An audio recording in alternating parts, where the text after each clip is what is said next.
Question கேட்குற அளவுக்கு ஒவ்வொரு யூனிட்டும் இருக்கும். நார்மலாக நம்ம யூனிட்லாம் எப்படி பிரிச்சிருக்கோம்னு பார்த்தீங்கன்னாக்கும், ஒவ்வொரு யூனிட்லையும் ஒரு 5 பெரிய கேள்விகள் வரக்கூடிய வகையிலையும், அப்புறம் சின்ன கேள்விகள், அந்த பேராகிராஃப் கொஸ்டின்ஸ் அதெல்லாம் வந்து ஒரு 10 கேள்விகள் வரக்கூடிய வகையிலையும் அமைந்திருக்கும். இப்போ நம்ம இன்றைக்கு நம்ம அந்த முதல் யூனிட் இருக்கக்கூடியதை நம்ம பார்க்க இருக்கிறோம். உங்களுக்கு வந்து அது வந்து அதாவது அமைதிக்கான ஆய்வு என்ற நிலையில் அந்த யூனிட் இருக்குன்னு நினைக்கிறேன் நான். ஏன்னா ஒவ்வொரு பல்கலைக்கழகத்திலும் அதுக்கு சின்ன சின்ன சேஞ்சஸ் கொடுக்கறதுனால சில பல்கலைக்கழகத்தில் இதே சிலபஸ் தான் முதல் யூனிட் ஆராய்ச்சி என்ற நிலையில் இருக்கும்.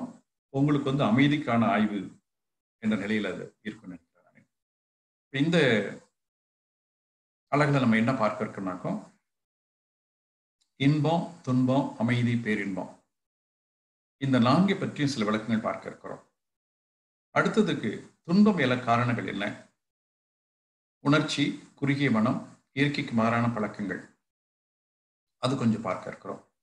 அடுத்து இயற்கைக்கு ஒத்த வாழ்வு அவசியம், அதுல வந்து பிறப்புரிமை, வாழ்க்கை சுதந்திரம், இந்த மாதிரி சில செய்திகள். அடுத்து 5 வாழ்க்கை துறையில் அறிவு முன்னேற்றம், முக்கியமான துறைகள், சுகாதாரம், பொருளாதாரம், அரசியல் நிலையிலே அதை பற்றி சில செய்திகள். ஜாதி, மதம், இனம் பேதமற்ற ஒரு வாழ்வு வாழ்வதற்கு எப்படி சூழ்நிலையில் அமைத்துக் கொள்ளணும், மாற வேண்டிய சூழ்நிலையில் என்ன என்றும், கடைசியாக மனிதனுடைய மதிப்பு, புதிய ஒரு வாழ்க்கையை எப்படி அமைத்துக் கொள்ளலாம் என்பது பற்றி சில செய்திகளை தான் நம்ம இந்த அலைகளை நம்ம பார்க்க இருக்கிறோம். ஒவ்வொன்றை பற்றியும் மருட்தந்தி அவர்கள் நல்ல, அதாவது ஒரு முழுமையான ஆராய்ச்சி செய்து நமக்கு இந்த செய்திகளை அருட்தந்தையர்கள் கொடுத்திருக்கிறார்கள். இப்ப முதல்ல வந்து நம்ம இன்பம், துன்பம், அமைதி என்ற தலைப்பு பற்றி பார்க்க இருக்கிறோம். பொதுவாக மனம் என்பது எங்கெல்லாம் செயல்படுகிறதோ அங்கெல்லாம் இந்த இன்பம், துன்பம், அமைதி, பேரின்பம் என்ற நிலை ஆரம்பிக்கும். இது மனதனுடைய செயல்பாடுகள். உயிரினத்தில் எல்லாவற்றிற்கும் இந்த இன்பம், துன்பம் என்பது இருக்கும். அமைதி, பேரின்பம் என்று சொல்லக்கூடிய நிலை பெரும்பாலும் மனிதனுக்கு மட்டும்தான் அதிகமாக கிடைக்கக்கூடியது. மற்ற ஜீவன்களுக்கெல்லாம் அது இன்பம், துன்பம் என்ற நிலையிலே ஓரளவு அது அடங்கிவிடும். அமைதி என்பது கூட சில சமயம் கிடைக்கும். பேரின்பம் என்று சொல்லக்கூடியதெல்லாம் பொதுவாக மனிதன் அந்த அறிவின் உயர்ந்த நிலைக்கு செல்லும் போது கிடைக்கக்கூடிய ஒன்றுதான். இன்பம் எப்படி கிடைக்கிறது என்று சொன்னால், நம்முடைய ஜீவகாந்த ஆற்றல் அது புலன்கள் வழியாக வெளிப்படுகின்ற போதும், மூளை வழியாக வெளிப்படுகின்ற போதும் பொதுவாக நாம் அதை மனம் என்று சொல்கின்றோம். அப்படி புலன்கள் வழியாக அந்த ஜீவகாந்த ஆற்றல் வெளிப்படுகின்ற போது அங்கு ஏற்படக்கூடிய ஒரு உராய்வு, அது அளவோடு இருந்தால் நமக்கு இன்பமாகவும், அந்த உராய்வு கொஞ்சம் அதிகமானால் அது துன்பமாகவும், அந்த ஒரு இன்பமானது நீடித்து இருக்கக்கூடிய நிலையிலே அமைதி என்று சொல்லும், அமைதி நீடித்திருக்கக்கூடிய நிலையிலே பேரின்பம் என்ற நிலையிலும் அது கொஞ்சம் விரிந்து செல்ல ஆரம்பிக்கும். இப்ப இன்பம், துன்பம், அமைதி, பேரின்பம், இந்த 4 நிலைகள் தான். அப்போ ஒன்று மட்டும் பாருங்க, நீங்க பாத்தீங்கன்னா இதுல துன்பம் அப்படிங்கிறது மட்டும் நம்ம இல்லாம வச்சுக்கிட்டோம்னாக்கா, இன்பம், அமைதி, பேரின்பம் இந்த நிலையிலே ஒரு மனிதன் வாழ முடியும். துன்பம் என்பது நாம வருவித்துக் கொண்டவை. கொஞ்சம் ஒரு ஆராய்ச்சி செய்து அந்த துன்பம் என்பது இல்லாத அளவில் நம்ம வச்சுக்கிட்டோம்னாக்கா, அப்ப இன்பம், அமைதி, பேரின்பம் என்ற அந்த 3க்குள்ளேயே இருக்க முடியும். இப்ப நம்ம அந்த ஒவ்வொன்றை பற்றி நம்ம பார்க்க இருக்கின்றோம். இன்பம், துன்பம், அமைதி, பேரின்பம். அந்த இன்பம், துன்பம் இரண்டுமே பொதுவாக அந்த உணர்ச்சி வயப்பட்ட நிலையில் வரக்கூடிய ஒன்றுதான். அமைதி என்பது ஓரளவு கொஞ்சம் மனம் அடங்கிய நிலையில கிடைக்கக்கூடிய ஒன்று. பேரின்பம் என்பது முற்றிலும் மனம் அடங்கிய நிலையிலே கிடைக்கக்கூடிய ஒன்றுதான். அங்கு அறிவு அது உயர்ந்த நிலையில் நின்று கொண்டிருக்கும். இப்போ நம்ம இதை தவிர்க்க வேண்டியது, அது துன்பம் என்பது மட்டும் தவிர்த்து விட்டால் அப்படியே இந்த இன்பத்திலிருந்து அமைதி, அமைதியிலிருந்து பேரின்பம் அந்த நிலைக்கு செல்ல முடியும். பொதுவாக நமக்கு ஜீவகாந்த ஆற்றல் பல வகையில் நமக்கு வருகிறது. அதுபோன்று சில நிலைகளில் அது செலவாகி கொண்டும் இருக்கிறது. இது நமக்கு ஓரளவுக்கு தெரிந்த ஒன்றுதான். நாம் உண்ணும் உணவிலிருந்து நமக்கு ஆற்றல் கிடைக்கிறது, நீரிலிருந்து ஆற்றல் கிடைக்கிறது, சுவாசிக்கூடிய காற்றிலிருந்து நமக்கு ஆற்றல் கிடைக்கிறது, வானத்தில் கூடிய கோள்கள் நட்சத்திரங்கள் என்று அவற்றிலிருந்து நமக்கு ஆற்றல் வருகிறது, பூமியின் மையத்திலிருந்து எப்பொழுதும் ஒரு ஆற்றல் வந்து கொண்டிருக்கிறது. இப்படி நமக்கு பல நிலைகளில் நமக்கு ஆற்றல் நமக்கு கிடைத்துக் கொண்டிருக்கிறது. இந்த கிடைக்கக்கூடிய ஆற்றலை நாம் பயன்படுத்திக் கொண்டிருக்கிறோம். நம்முடைய உடல் இயக்கத்திலையும் மன இயக்கத்திலும் பயன்படுத்திக் கொண்டிருக்கிறோம். எந்திரிக்கிறோம், நடக்கிறோம், செய்கிறோம், வேலை பார்க்கிறோம், ஓடுறோம், வர்றோம். அப்படி அந்த புலன் வெளிப்புறத்தில் இயக்கிறோம். இது தவிர உள்புறத்துல இதய வேலை செய்து, நுரையீரல் வேலை செய்து, ரத்த ஓட்டம், வெப்ப ஓட்டம், காற்று ஓட்டம் இவையெல்லாம் ஓடிக்கொண்டிருக்கின்றன. மூளை இயங்கிக் கொண்டிருக்கிறது, எண்ணங்கள் ஓடிக்கொண்டிருக்கின்றன. இந்த வகையில் எல்லாம் அது கொஞ்சம் செலவாகி கொண்டிருக்கும். அப்ப உடல் ரீதியான இயக்கம், மன ரீதியான இயக்கம், இந்த 2 வகையிலும் நமக்கு செலவாகி கொண்டே இருக்கிறது. அப்ப வரவும் இருக்கும், செலவும் இருக்கும். இதுதான் ஒரு இயற்கையான நிலை. இப்ப என்னன்னா, வரவு கொஞ்சம் அதிகமா இருந்து செலவு கொஞ்சம் குறைவா இருந்ததுனாக்கா நமக்கு ஓரளவில் அந்த ஸ்டாக் கூடிக்கிட்டே இருக்கும். அப்ப நமக்கு அது ஒரு மகிழ்ச்சியா இருக்கும். அதாவது செலவு குறைச்சலா இருக்கு. புலன்கள் மூலமும் அந்த மனதின் மூலமாகவும் வெளியேறக்கூடிய ஜீவகாந்த ஆற்றல் குறைவா இருக்கிறது. வரவு நமக்கு நிறைய வந்துகிட்டே இருக்கு. அப்ப நமக்கு அந்த நிலையைத்தான் பொதுவா நம்ம இன்பம் என்று சொல்கின்றோம். இப்போ அதை மாத்தி பார்ப்போம். வரவு குறைஞ்சு போச்சு, செலவு அதிகமாகுது. இப்ப என்ன ஆகும்? ஏற்கனவே இருக்கிற ஸ்டாக் குறைய ஆரம்பிக்கும். இந்த ஸ்டாக் குறைஞ்சு போகுது அப்படிங்கிற உணர்வு தான் நமக்கு துன்பமாக இருக்கிறது. அடுத்தது, இப்ப நமக்கு ஓரளவுக்கு வரவு செலவு நம்ம கொஞ்சம் சரியா இருக்கிற மாதிரி வச்சுக்கோங்க. அல்லது இன்னும் சொல்ல போனோம்னாக்கும், அந்த இன்பம் என்று சொல்லக்கூடியது கொஞ்சம் நீடித்து இருக்கக்கூடிய நிலை. ஆரம்பத்தில் அது நம்ம இன்பமா தெரியும். அதே இன்பம் நீடித்து இருக்கின்ற போது நமக்கு அந்த இன்பம் நிலை இருக்கும். ஆனா மனது ஒரு அமைதியான நிலைக்கு வந்துடும். அந்த நீடித்த இன்பம் என்று சொல்லக்கூடிய நம்ம அமைதி என்று சொல்லலாம். இன்னும் அடுத்த நிலையில பார்த்தீங்கன்னாக்கும், வரவு நிறைய வருது, செலவு ரொம்ப ரொம்ப ரொம்ப குறைச்சலாயிடுச்சு. ஞானிகள் மகான்கள் எல்லாம் பார்த்தீங்கன்னாக்கும், அவர்களுக்கு எந்த வகையான தவறான எண்ணங்களும் வராது. மன இயக்கத்திலே அவர்களுக்கு செலவு ரொம்ப குறைச்சலாயிடும். இன்னும் சொல்லப்போனா நல்ல எண்ணங்கள் அது மட்டும்தான் இருக்கும். நல்ல எண்ணங்கள் இருந்தா எப்பொழுதுமே இந்த வான்காந்த ஆற்றல் நமக்குள்ளாக புகுந்து ஜீவகாந்த ஆற்றலாக மாறிக்கொண்டே இருக்கும். அப்ப அந்த வரவு அவங்களுக்கு எப்போ அதிகமா இருக்கும். அதாவது உணவின் மூலமாக கிடைக்கக்கூடியது, காற்றின் மூலமாக கிடைக்கக்கூடியது, நீரின் மூலமாக கிடைக்கக்கூடியது. இதை விட அந்த வான்கோள்கள் நட்சத்திரங்கள் அங்கிருந்து கிடைக்கக்கூடிய ஆற்றலும், இந்த வான்காந்தம் நல்ல எண்ணங்கள், இதுவரை எத்தனையோ பேருடைய நல்ல எண்ணங்கள் வான்காந்தத்தில் மிதந்து கொண்டிருக்கின்றன. அந்த நல்ல எண்ணங்களோடு தொடர்பு கொள்கின்ற போது அங்கு கிடைக்கக்கூடிய ஆற்றலும், இது அபரிமிதமான வரவு அதிகமாயிருக்கும். இப்ப இவர்களை பொறுத்தவரை இங்கே இந்த ஞானிகள் என்ற நிலையிலே அவர்களுக்கு கோபம், கவலை, பொறாமை, பஞ்சம் என்ற எண்ணங்கள் இல்லாதவர்கள் தான் ஞான நிலைக்கு செல்ல முடியும். இன்னும் சொல்லப்போனால் நம்முடைய ஆறு குணங்களை சீரமைத்தவர்கள். பேராசை, சினம், கடும்பற்று, முறையற்ற பாழ்கவர்ச்சி, உயர்வு, தாழ்வு, மனப்பான்மை, வஞ்சம் என்று சொல்கிறோமே, இந்த 6 கெட்ட குணங்களையும் நல்ல குணங்களாக மாற்றியவர்கள். பேராசை என்பதை நிறைமணமாக, சினம் என்பதை சகிப்புத்தன்மையாக, கடும்பற்று என்பதை ஈகையாக, முறையற்ற பால்கவர்ச்சியை கற்பு நெறியாக, உயர்வு தாழ்வு மனப்பான்மையை அது நேர்நெறி உணர்வாக, வஞ்சம் என்று சொல்லக்கூடிய அந்த நிலையை மன்னிப்பு என்ற குணமாக, இப்படி 6 கெட்ட குணங்களையும் 6 நல்ல குணங்களாக மாற்றியவர்கள். ஆகவே இவர்களுக்கு செலவு என்பது மிக மிக குறைவாக இருக்கும், வரவு அதிகமாக இருக்கும். அப்ப என்ன ஆகும்? அவருடைய உடல், மனம் எல்லாம் அந்த ஜீவகாந்த ஆற்றல் நிரம்பி வழிந்து கொண்டிருக்கும். எப்படி ஒரு பானையிலே தண்ணீர் நிரம்பி விட்டால் அது வழிய ஆரம்பிக்கின்ற போது, அதுபோன்று அந்த மனிதனுக்குள்ளாக இருந்து ஜீவகாந்த ஆற்றல் வழிந்து பொங்கிக் கொண்டிருக்கும்.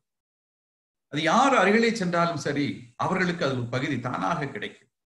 ஆகவேதான் ஞானிகள் மகான்களை பார்க்கின்றவர்களுக்கெல்லாம் ஒரு மகிழ்ச்சி இருக்கும், அவர்களை நினைக்கும் போதெல்லாம் ஒரு மகிழ்ச்சி இருக்கும் என்று சொல்ல, அங்கே ஜீவகாந்த ஆற்றல் பொங்கி வழிந்து கொண்டிருக்கும்.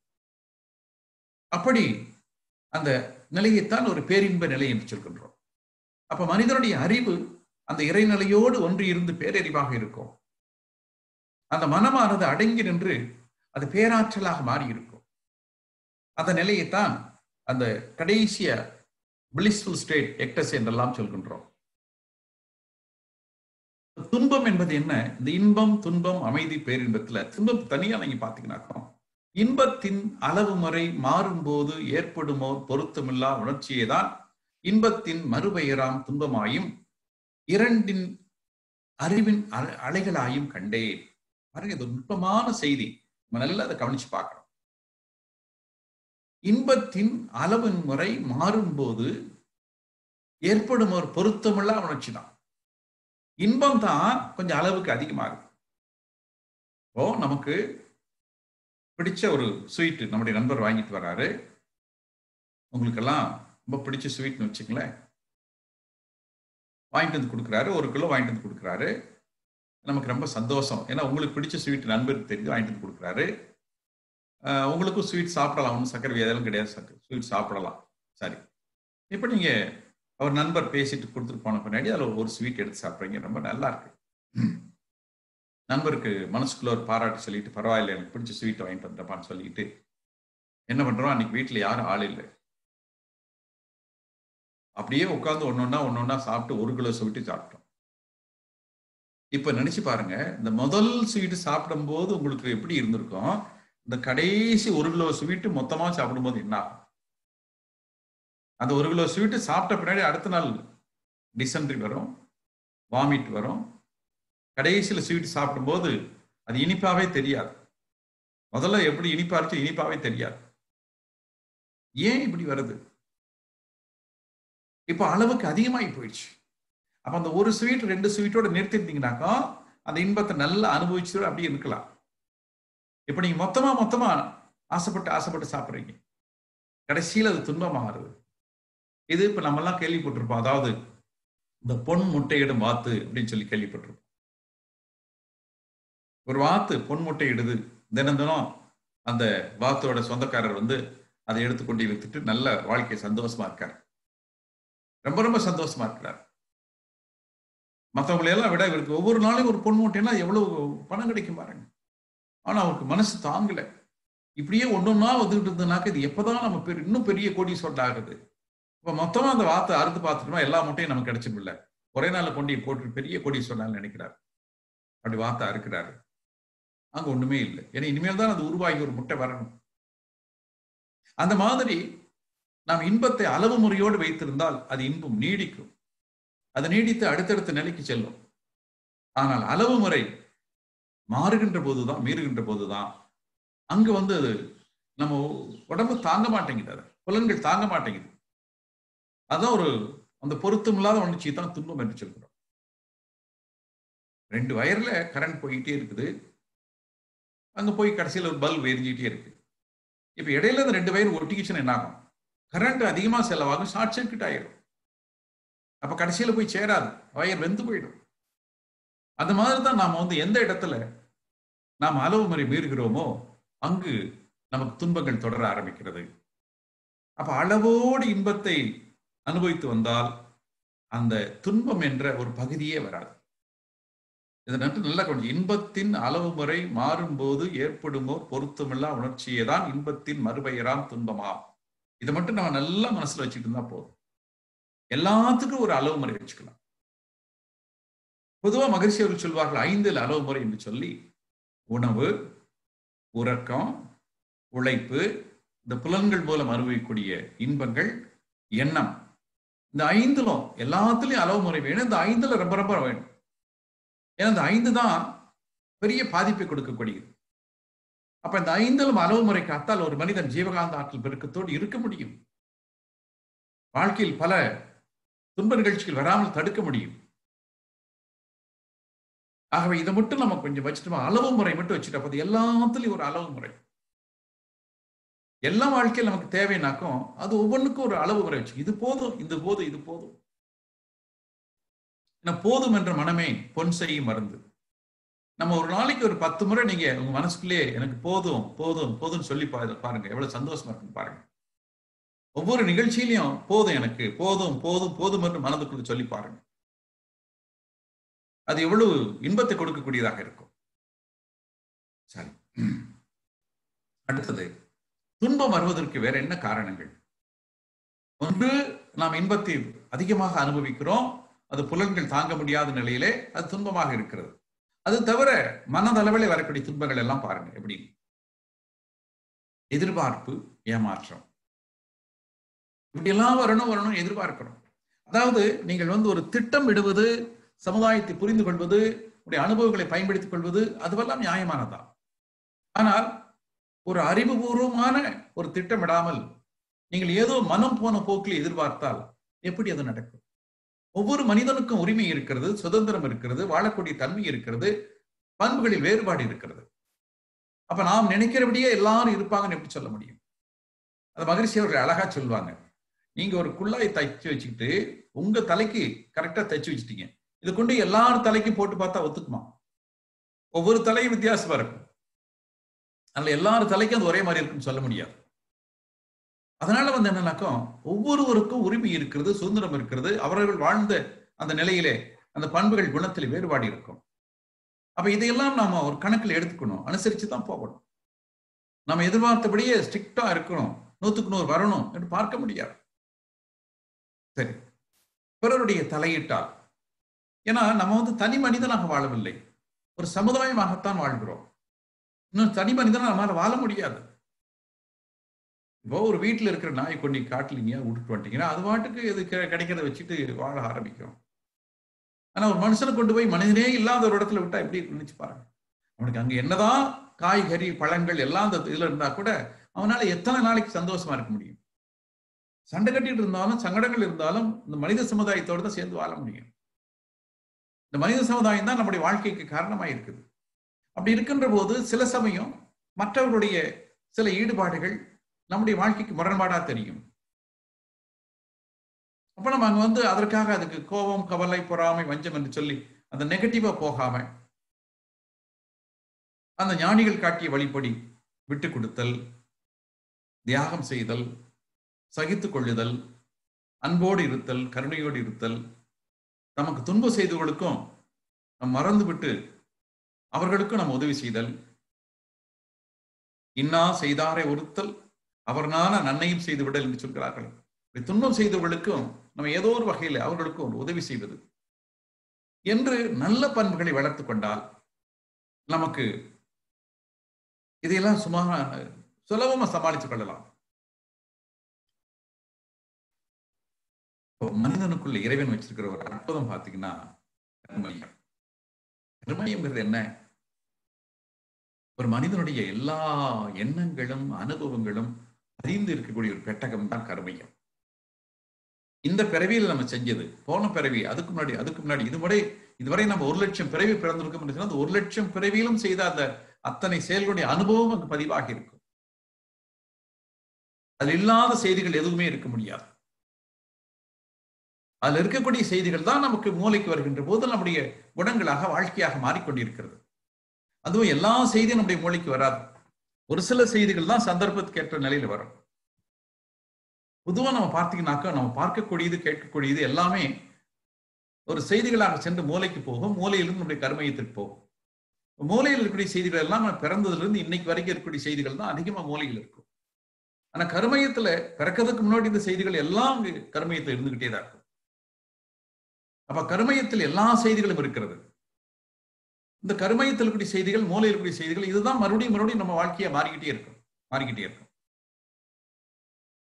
இப்ப நம்ம அந்த கருமையத்தினுடைய நல்ல செய்திகளை எடுக்கக்கூடிய ஒரு பக்குவம் வந்துருச்சுனாக்கா, அவன் இருந்த இடத்தில் இருந்து கொண்டே பிரபஞ்சத்தை முழுவதும் அறிந்து பார்க்க முடியும்.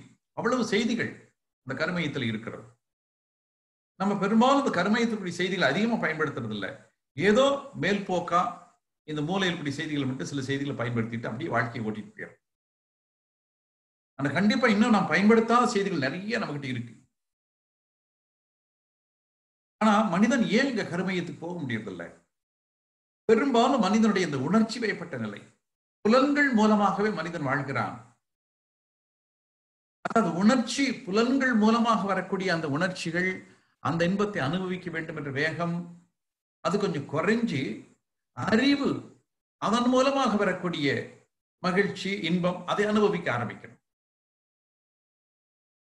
இப்ப ஒரு மனிதனிடம் இதுவரை எத்தனை ஜீவன்கள் இந்த பூமியில தோன்றி இருக்கிறது, அத்தனை ஜீவன்களுடைய அந்த அறிவு மனிதனுக்குள்ள இருக்கும், அந்த அனுபவங்கள் மனிதனுக்குள்ள இருக்கும். ஏன்னா மனிதன் நேரடியாக மனிதனாக வரவில்லை. அவன் எத்தனையோ ஜீவன்களை தாண்டித்தான் வந்திருக்கிறான். இப்ப நமக்கு முன்னாடி நம்முடைய தாய் தந்தர் அப்படியே பார்த்தோம்னா முதல் மனிதன், அந்த மனிதன் வந்து விலங்குகளில் இருந்து 5 அறிவு, 4 அறிவு, 3 அறிவு, 2 அறிவு, 1 அறிவு என்று சொல்லி இப்படி விலங்குகளின் வழியாகத்தான் மனிதன் வந்திருக்கின்றான். அப்ப மனிதனுக்குள்ளே இந்த எல்லா விலங்கு குணங்களும் இயல்பாக இருக்கத்தான் செய்யும். அந்த எல்லா ஜீவன்களுடைய உணர்ச்சிகளும் இருக்கத்தான் செய்யும். இப்ப நம்ம பார்த்துட்டு அந்த விலங்குகள்ல கூட நல்ல குணங்கள் இருக்கக்கூடிய விலங்குகள் இருக்கு, கெட்ட குணங்கள் இருக்கக்கூடிய விலங்குகளும் இருக்கு.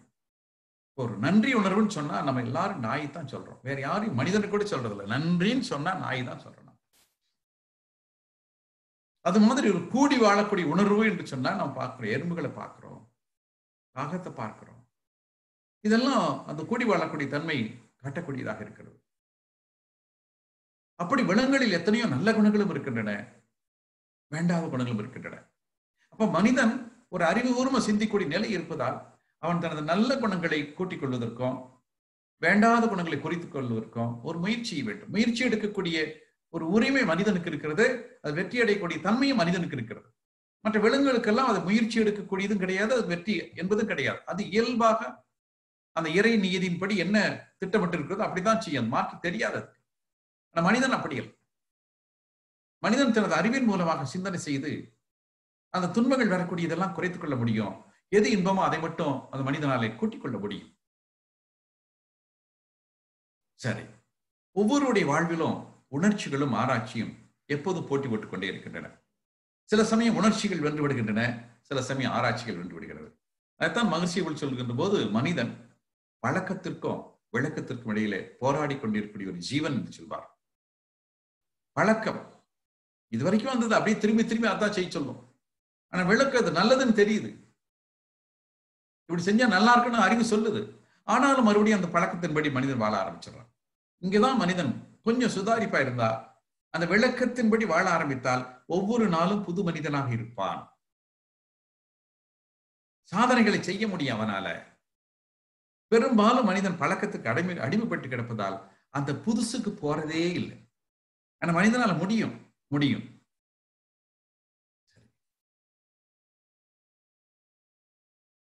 இந்த உணர்ச்சி நிறைந்தவர்கள்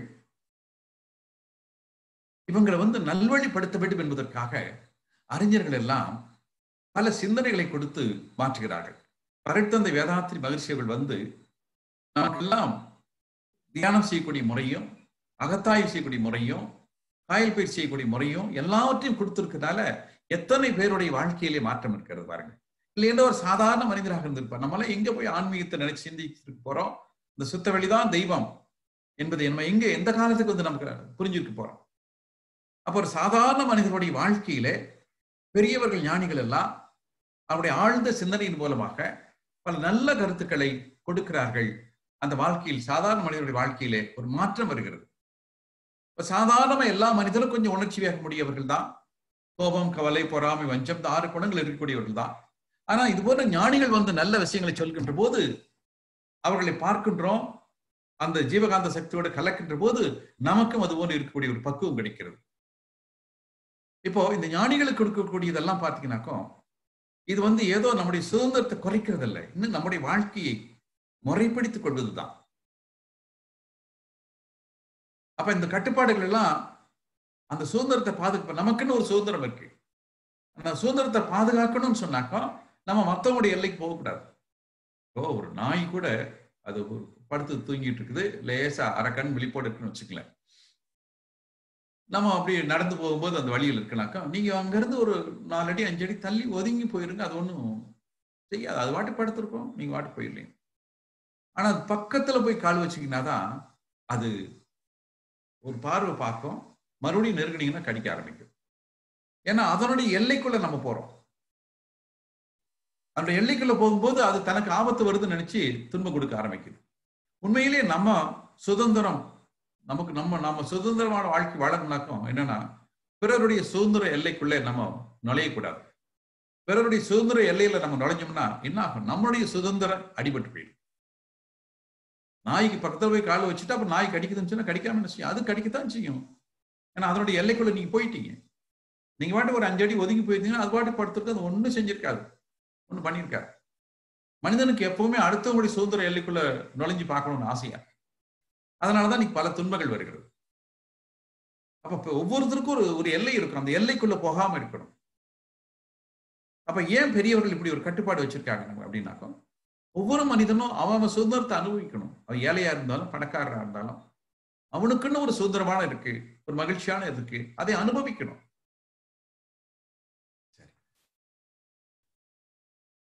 குறுகிய மனம். பொதுவா மனிதனுடைய மனம் பார்த்தீங்கன்னாக்கும் குறுகி போயிருக்கிறது. அந்த மனம் விரிஞ்சு விரிஞ்சு போனா அது அறிவாக மாறுகிறது, இறைநிலை உணரக்கூடிய பக்கம் வருது. இப்ப நம்ம மகரிஷி நமக்கு துரியாதை தவம் நடத்தும் போது அப்படியே நம்ம வர்றோம், ஆகனி சொல்றோம், துரியம் வர்றோம், தோதசாங்கம் போறோம், சந்திரன் போறோம், சூரியனுக்கு வர்றோம். அப்படியே சூரியன்ல மனசு விரிஞ்சு விரிஞ்சு விரிஞ்சு அப்படியே இந்த பிரபஞ்சம் முழுவதும் விரியுது. எல்லா கோடி கோடி கோடி கோடிக்கான அண்டங்கள் அதுல வந்துருது. மறுபடியும் அப்படியே விரிஞ்சு விரிஞ்சு விரிஞ்சு விரிஞ்சு போய் அந்த சுத்த வெளியோடு இறைவனோடு கலந்து அந்த இறை இன்பத்தை, அந்த பேராற்றலையும் பேரறிவையும் தனதாக அனுபவிக்கிறது. இது விரிகின்ற போது மனதுக்கு கிடைக்கக்கூடிய தன்மைகள். அப்ப மனது விரிய விரிய என்னாகும்? அறிவு அப்படியே ஒடுங்கி போயிடும். சிந்தையை அடக்கியே சும்மா இருக்கின்ற சீரறிய செய்த குருவே, அந்த நிலை தனியில் அறிவு அசைவற்று இருக்க பெரும் ஆனந்தம் பொங்குதங்கே. மனம் விரிந்த நிலையில அறிவு அடங்கி போய் விடுகிறது. அது பேரின்ப நிலைக்கு நம்மை எடுத்து செல்கிறது. இதே மனம் குறுகி போகுது. குறுகி போகுதுன்னா என்ன? கோபம், கவலை, பொறாமை, பஞ்சம், தான், தனது என்ற நிலை. அப்ப இங்க வரும்போது அது என்ன ஆகும்? துன்பங்கள் வரத்தான் செய்யும். யான் எனது என்னும் செருக்கறுப்பான் வானோர்க்கு உயர்ந்த உலகம் புகழ். வள்ளுவர் சொல்றார் பாருங்க. நான் என்னது, நான் அதிகாரம் படைத்தவன் சொல்றவன் நீங்க கேட்கணும். இதெல்லாம் ஏன் பொருள், யாரும் தொடக்கூடாது. யான் எனது என்னும் செருக்கறுப்பான் வானோர்க்கு உயர்ந்த உலகம் புகழ். வள்ளுவர் சொல்றாரு பாருங்க. அந்த ரெண்டையும் உற்றணும். இந்த அதிகாரம் பறித்த தோரணையும் இதெல்லாம் ஏன் பொருள், யாரும் தொடக்கூடாது என்ற அந்த பொருள் பற்றும் அந்த ரெண்டையும் விட்டுட்டா என்ன? வானோர்க்கு உயர்ந்த உலகம் புகழ். அதாவது தெய்வம் எல்லாம் வாழக்கூடிய ஒரு உலகம் சொல்றீங்க இல்லையா, அதை விட ஒரு பெரிய உலகத்துக்கு நீங்க போலான்னு வள்ளுவர் சொல்றார். வானோர்க்கு உயர்ந்த உலகம் புகழ். அப்ப அந்த யான் என்னது என்று இருக்கிற வரைக்கும் நீங்க துன்பங்கள் இருக்கத்தான் செய்யும். துன்பத்தை விட்டு விலக முடியாது. அதனால வரக்கூடிய துன்பங்கள் மகரிஷி சொல்வார், தான் தனது. அந்த 2 தம்பதிகள் அது பெற்றெடுக்கக்கூடிய பிள்ளைகள் தான் 6 குணங்கள். பேராசை, சினம், கடும்பற்று, முறையற்ற பாழ்கவர்ச்சி, உயிர்வாழ்வன் வஞ்சம் என்று சொல்லக்கூடிய 6 குழந்தைகளும் இந்த தான் தனது என்று ஒன்னு தாய் தந்தைன்னு வச்சுக்கல, பெற்றெடுக்கக்கூடிய குழந்தைகள் தான். இப்ப என்னாகும்?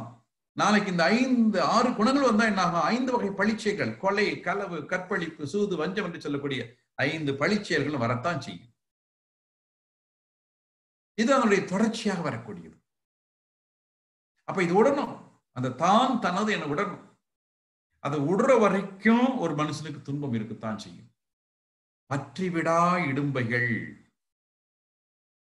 பற்றினை பற்றி விடாதவர்க்கு. பாருங்க எப்படி வள்ளுவர் சொல்ற. துன்பம் உங்களை விடவே விடாது. ஏன்னா நீங்க தான் தனது அப்படின்னு பிடிச்சு வச்சுக்கிட்டே இருக்கு. இதெல்லாம் என்னது, நான் சொல்றதுதான் கேட்கணும் என்று அந்த 2ஐயும் பிடிச்சு வச்சிருக்கிறீங்க. பற்றி விடா இடும்பைகள், உங்களை துன்பம் விடவே விடாது. உங்களை பிடிச்சுக்கிட்டே இருக்கு, கூடவே வந்துகிட்டு இருக்கும். பற்றினை பற்றி விடாதவருக்கு, அந்த தான் தனது என்ற நிலை விடாதவர்களுக்கு அது வந்துகிட்டே இருக்கும். ஆனா மனுஷனால முடிகிறது இல்லை. அவனுக்கு கோபம் வருது, கவலை வருது, பொறாமை வருது, வஞ்சம் வருது. முழுசா நீங்க அழிக்கணும், வேற வழியே கிடையாது. அது இந்த தான் தனதை முழுசா அழிச்சாதான் அடுத்து. தலைப்பட்டார் தீர துணிந்தார். ஒரே முயற்சி, இனிமேல் எனக்கு தான் தனது எனக்கு வரக்கூடாது. நான் வாழ்க்கையில் நல்லா இருக்கணும், இறைவனை உணரணும், மறுபடியும் இந்த பிறவி எனக்கு வரக்கூடாது. தலைப்பட்டார் தீர துணிந்தார். வரும் ஒரே முயற்சி. மயங்கி வளைப்பட்டார் மற்றையவர். எல்லாருக்கும் மயக்கம். இன்னும் கொஞ்சம் பார்க்கலாம், இன்னும் கொஞ்சம் பார்க்கலாம், அதை அனுபவிக்கலாம், இதை அனுபவிக்கலாம், அதை அனுபவிக்கலாம். தியானம் பண்றதுக்கு நேரம் கிடைக்க மாட்டேங்குது. ஆமா, என்ன செய்யறது? இதெல்லாம் முடிச்சுட்டு தியானத்துக்கு போலாம் நினைக்கிறேன். எப்ப இதெல்லாம் முடிக்குது, எப்ப தியானத்துக்கு போறது? ஒரே முடிவு, இன்னையிலிருந்து இது வேண்டாம், இது தான் தனதுங்கிறது வேண்டாம், எல்லாம் முடிஞ்ச வரைக்கும் சமுதாயத்துக்காக நான் செய்யறேன். முடிவு பண்ணிக்க. கண்டிப்பா ஒரு மாற்றம் வரத்தான் செய்யும். பற்றற்ற கண்ணே பிறப்பறுக்கும். எல்லா பற்றுகளும் இல்லாதப்பதான் நீங்க பிறவி அறுக்க முடியும். இந்த பற்றுகள் இருக்கிற வரைக்கும் நம்மளால முடியாது. பற்றற்ற கண்ணே பிறப்பறுக்கும் மற்ற நிலையாமை காணப்படும். அப்படி இல்லைன்னா மறுபடியும் பிறக்கணும். நிலையாமைனா திருப்பி நமக்கு ஒரு பெர்மனண்டா ஒரு சொல்யூஷன் கிடையாது. மறுபடியும் துன்பங்கள், மறுபடியும் கஷ்டங்கள், அப்பதிக்கப்ப லேசா இன்பம், இது வரைக்குத்தான் செய்யும். பற்றுக பற்றற்றான் பற்றினை. பற்றே இல்லாத யார்? இறைவன். இந்த இறைவனை கட்டியா பிடிச்சுக்குங்க. பற்றுக பற்றற்றான் பற்றினை, அவன் பிடிச்சுக்குங்க. அப்பற்றை பற்றுக. எதுக்கு? பற்று விடற்கு. பற்றே இல்லாம யான் எனது என்ன பற்று விடணும். விடுறதுக்கு என்ன செய்யணும்? இறைவனை பிடிங்க, தெய்வத்தை பிடிங்க, குருவை கட்டியா பிடிச்சுக்குங்க, நல்லவங்களை எல்லாம் கட்டியா பிடிச்சுக்குங்க. அப்பதான் நம்ம அது விட முடியும். நாம முயற்சி பண்ணி பார்த்தா முடியல. நமக்கு ஒரு சப்போர்ட், ஒரு ஆள் தேவை இருக்கு. பற்றுக பற்றை விடற்கு. எதுக்கு? அப்பற்றை பற்றுக பற்று விடற்கு. பற்றுக பற்றற்றான் பற்றினை, அப்பற்றை பற்றுக பற்று விடற்கு. விடணும்னா பிடிச்சிக்க, கெட்டியா பிடிச்சிங்க, குருவை பிடிச்சிங்க, தெய்வத்தை பிடிச்சிங்க, நீங்க ஏதோ ஒண்ணு நல்லவங்களை பிடிச்சிங்க, அப்பதான் விட முடியும். அப்ப இந்த மனிதனுடைய அந்த குறுகிய மனம், அது ஏன் பாத்தீங்கன்னா, அது விலங்கு குணத்திலிருந்து வந்ததுனால நமக்கு சில சமயம் அந்த குறுகிய குணம் தானா வந்துடுது. அந்த குறுகிய குணம், கெட்ட குணங்கள் எல்லாம் பாத்தீங்கன்னாக்கா, அந்த விலங்குக்கு ஒரு கோபம் இருந்தா பிரச்சனை கிடையாது. அது இயற்கை, அதுக்கு அவ்வளவுதான். அது ரொம்ப நேரம் கோபம் இருக்காது. என்ன சண்டைக்கு வரும்போது கோபம் வரும், அப்புறம் முடிஞ்சு போயிடும். மனுஷனுக்கு அப்படி இல்லை. அது கோபம் உள்ள போய் வஞ்சமா மாறும். ஆகவே மனிதன் என்ற நிலையில் தான் நாம் கவனமா இருக்க வேண்டியிருக்கிறது. இயற்கை நியதி அறியாத அந்த மயக்க நிலையில் மனது கூறிக்கொண்டே இருக்கிறது. தெய்வத்தை பற்றி அறிந்து கொண்டால், சமுதாயத்தை பற்றி தெரிந்து கொண்டால் கண்டிப்பாக அந்த மயக்க நிலை வராது. அப்ப இந்த நிலையில் இந்த மாறணும்னாக்கும் கொஞ்சம் தியானம் பண்ணி மனதை ஆழமா கொண்டு போய் இறைவனை உணரக்கூடிய ஒரு பக்குவம் இருக்கணும். மனது நம்ம ஆழமா போக போகதான் நமக்கு அடுத்தடுத்த அந்த அறிவு நிலையில மேம்பாடு அடையும். இல்லையா? அந்த அறிவு குறுகிய நிலையிலேயே தான் இருக்கும். எதுவெல்லாம் இயற்கையோடு ஒத்து போவது, எதுவெல்லாம் இயற்கைக்கு மாறா இருக்கிறது, அதை தெரிந்து கொண்டு முடிந்த வரை இயற்கைக்கு மாறா இருக்கிறதெல்லாம் நம்ம குறைக்க ஆரம்பிக்கணும். ஏன்னா மனிதன் இறைவனுடைய ஒரு தொடர்ச்சி, இறைவனின் பின்னமாக இருக்கக்கூடிய அந்த மனிதன். அப்படிப்பட்ட அந்த மனிதன் நான் இயற்கைக்கு மாறுபட்ட நிலையில சில செயல்களை செய்கின்ற போது அது எப்படி துன்பம் வராம எப்படி இருக்கும்? பழக்கப்பதிவின் காரணமாக இயற்கைக்கு மாறாக செயல்பட்டு துன்பங்களை பெருக்கிக் கொள்கிறார். பெரும்பாலும் பழக்கத்தில் வந்தது. அந்த பழக்கம் அப்படி விலங்கினத்திலிருந்து தொடர்ந்து இருக்கும். விலங்கினங்களுக்கு போகுது, இன்னொன்னு அடிக்குது, செய்யுது, அது கொண்டுட்டு அது உடம்பு எடுத்து சாப்பிடுது. அதே பழக்கம் நமக்கு வருது, நம்மளும் போறோம், ஒரு ஆட்டை அடிக்கிறோம், சாப்பிட்றோம். அது பழக்கத்தில் வரக்கூடியது, கர்மயத்தில் உள்ள பதிஞ்சு கிடக்குது. இப்ப நினைச்சு பார்க்கணும், இது பாவம் தானே. அப்ப இந்த பாவம்லாம் நான் ஏத்துக்கிட்டா அப்ப நாளைக்கு எனக்கு இதே தானே வரும். பிறர்க்கின்னா முற்பகர் செய்யும், தமக்குன்னா பிற்பகர் தாமே வரத்தானே செய்யும். நான் எத்தனை ஜீவன்களுக்கு துன்பம் கொடுத்திருப்பேனோ அதை துன்பத்தை நம்ம அனுபவிச்சுத்தானே ஆகணும். செயல்வழி தத்துவம் அது மாறாது. மனிதனுக்கு மட்டும்தான் செயல்வழி தத்துவம், மற்ற விலங்குகளுக்கெல்லாம் கிடையாது. விலங்குகள் வந்து எங்கேயும் போய் யாருக்கு துரோகம் பண்றது கிடையாது, வஞ்சனை பண்றது கிடையாது. அதுக்கு பசிச்சா சாப்பிடும், அவ்வளவுதான். அந்த வகையில தான் இருக்கும். தன்னுடைய அடிப்படை தேவைகளை பூர்த்தி செய்யக்கூடிய வகையில தான் வாழ்க்கை நடத்தும். ஆனா மனுஷனுக்கு அப்படி இல்லை. மனுஷன் துன்பப்படுறான்னா அடிப்படை தேவைகளை பூர்த்தி செய்ய முடியாம துன்பப்படுறான். நினைச்சு பாருங்க. உணவு, உடை, இருப்பிடம், இந்த மூணும் இல்லாத பட்டினியா கிடந்தனாலே அவங்க தப்பு பண்றான். இல்லை, அதுக்கு மேல இன்னும் வேணும், இன்னும் வேணும், இன்னும் வேணும், எல்லாம் வேணும், எனக்கே வேணும். அங்கதான் வந்து மனிதனுக்கு ஆசை அதிகமாகி அதிகமாகி துன்பங்களை மேலும் மேலும் விளைவித்துக் கொள்கிறார். இன்னும் சொல்ல, மனித இனத்தில் மனிதனுக்கு மனிதன் துன்பத்தை கொடுத்துக் கொள்கிறான். தான் முன்னேற வேண்டும் என்பதற்காக பலருடைய முன்னேற்றத்தை அவன் கெடுக்க பார்க்கிறான். சரி, இன்பமாக இருக்க வேண்டும் என்று சொன்னால் இயற்கையோடு ஒத்து வாழ வேண்டும். இன்பத்தும் துன்பத்தும் இயற்கையும் கற்பனையும் சிந்தித்து அறிபவர் சிறப்பாக வாழ்பவர். இயற்கையோடு ஒத்து வாழ்தல் அப்படின்னா என்ன? காலையில சாப்பிடுறீங்க, உங்க அளவுக்கு 4 இட்லி சாப்பிட்டா போதும். சாப்பிட்டீங்கன்னா உங்களுக்கு மதியத்துக்கு நல்லா பசிக்கும், மதிய நேரம் சாப்பிட்றதுக்கு வசதியா இருக்கும். சரி, ஆனா இன்னைக்கு வீட்டுல அம்மா வச்சிருக்கிறது சட்னி நல்லா வச்சிருக்காங்க, சாம்பார் நல்லா வச்சிருக்கிறாங்க, அது இல்லாம தேங்காய் சட்னி வச்சிருக்கிறாங்க, தக்காளி சட்னி வச்சிருக்கிறாங்க, இட்லி இல்லாம வேற தோசை வேற இன்னைக்கு இல்லை, புதுசா செஞ்சிருக்கிறாங்க, நல்ல மொறு மொறு மொறு உங்களுக்கு பிடிச்ச மாதிரி வச்சிருக்காங்க. என்ன 4 இட்லி, அதுக்கு மேல 2-3 தோசை, எல்லாம் சேர்ந்து டபுள் த அமௌண்ட் ஆகி போச்சு. இப்ப என்ன ஆகும்? மதியம் பசிக்குமா? பசிக்காது. 4 மணி ஆனாலும் பசிக்க மாட்டேங்குது. வயிறு இடைஞ்சல் பண்ணுது, வயிறு வலிக்கிற மாதிரி இருக்குது, வாந்தி வர மாதிரி இருக்குது. இதுதான் அந்த இயற்கைக்கு ஒத்து வாழாம இருக்குது. அவ்வளவுதான். நீங்க இயற்கையோடு ஒத்து வாழ மாட்டேச்சுன்னா உங்களுடைய லிமிட் எவ்வளவு? 4 தானே, அதோட முடிச்சிங்க. எவ்வளவு டேஸ்டா இருந்தாலும் அதுக்குள்ள நிறுத்திக்க, முடிஞ்சு போச்சு. அப்ப நீங்க மதியம் கரெக்டா பசிக்கும், மதிய நேரம் கரெக்டா சாப்பிடலாம், மற்ற வேலைகளை ஒழுங்கா செய்யலாம், ஒன்றும் வயிறு வலிக்காது, வாமிட்டு வராது, இடைஞ்சல் இல்லை. நீங்க கொஞ்சம் இது நல்லா ருசியா இருக்குன்னு சொல்லி நிறைய சாப்பிட்டீங்க, மற்ற இடைஞ்சல் வருது. அப்ப இயற்கைக்கு முரணாக இயற்கையா உங்களுக்கு 4 இட்லி தான் காலையில, அதுதான் சரியா இருக்கும். இப்ப நீங்க அதிகமாயிடுச்சு, அந்த துன்பத்தை அனுபவிக்க வேண்டியதுதான். இப்படி எந்தெந்த இடத்திலெல்லாம் நாம் இயற்கைக்கு முரணாக செல்கிறோமோ அதுவெல்லாம் துன்பத்தில் தான் முடியும். ஆனா மனிதனுக்கு அறிவு தெரியும், இதுதான் லிமிடேஷன் அப்படிங்கிற அறிவு எல்லா இடத்திலும் தெரியும். தெரிஞ்சே தப்பு பண்றது மனுஷன்தான். விலங்குகள் தெரியாம தப்பு பண்ண அது வேற விஷயம். ஆனா தெரிந்தே தப்பு பண்ணணும். நல்லா தெரியும் நமக்கு, இந்த மாதிரி பல தடவை நம்ம அதிகமா சாப்பிட்டு கஷ்டப்பட்டிருக்கும் தெரியும், இருந்தாலும் மறுபடியும் நம்ம தப்பு செய்யும். அதனால துன்பங்கள் வந்து கொண்டிருக்கின்றன. பிறப்புரிமை, வாழ்க்கை சுதந்திரம். அந்த ஒவ்வொரு மனிதனுக்கும் அடிப்படை தேவைகளை பூர்த்தி செய்யக்கூடிய அளவிற்கு அவனுக்கு ஒரு சுதந்திரம் வேணும். என்ன? உணவு வேணும், உடை வேணும், இருப்பிட வேணும், இதெல்லாம் அடிப்படை தேவைகள் தானே. இன்னும் மனிதர் சொல்கிறார், அந்த தேவைகள் வரும்போது இன்னொன்னு மகிழ்ச்சி சொல்வார், வாழ்க்கை துணை, கணவனுக்கு மனைவியும் மனைவிக்கு கணவனும் அல்லது ஆண் பெண் துணை என்பது அந்த பரு வயது வந்த பிறகு தேவை. இது ஒவ்வொரு மனிதனுக்கு வேணும். அப்ப தனக்கு தேவையான பொருட்களை சம்பாதிக்கிறதுக்கு, அதை பாதுகாக்கிறதுக்கு, பத்திரமா வச்சுக்கிறதுக்கு இது ஒவ்வொரு மனிதனுக்கும் உரிமை இருக்கிறது. அதுதான் பிறப்புரிமை என்று சொல்வது. இதுல யாரும் போய் தலையிடக்கூடாது. ஒவ்வொரு மனிதனுக்கும் இந்த உரிமை வேணும். அவன் சாப்பிடணும், துணி போடுற அளவுக்கு அவங்க சில வசதிகள் வேணும், குடியிருக்க அளவு சில வசதிகள் வேணும், அந்தந்த குடும்பத்துல கணவன் மனைவி என்ற ஒரு இனிமையான உறவு வேண்டும். இது பிறப்பு சுதந்திரம். இதுல போய் யாரும் தலையிடக்கூடாது.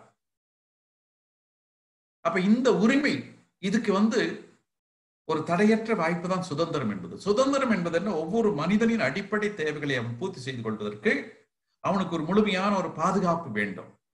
அதுல போய் யாரும் தலையிடக்கூடாது. அந்த நிலையைத்தான் நம்ம சுதந்திரம் என்று சொல்கிறோம். அது வாழ்க்கை சுதந்திரம். அப்பதான் அவன் நிம்மதியா இருக்க முடியும். அவனும் நிம்மதியா இருக்க முடியும், நம்மளும் நிம்மதியா இருக்க முடியும்.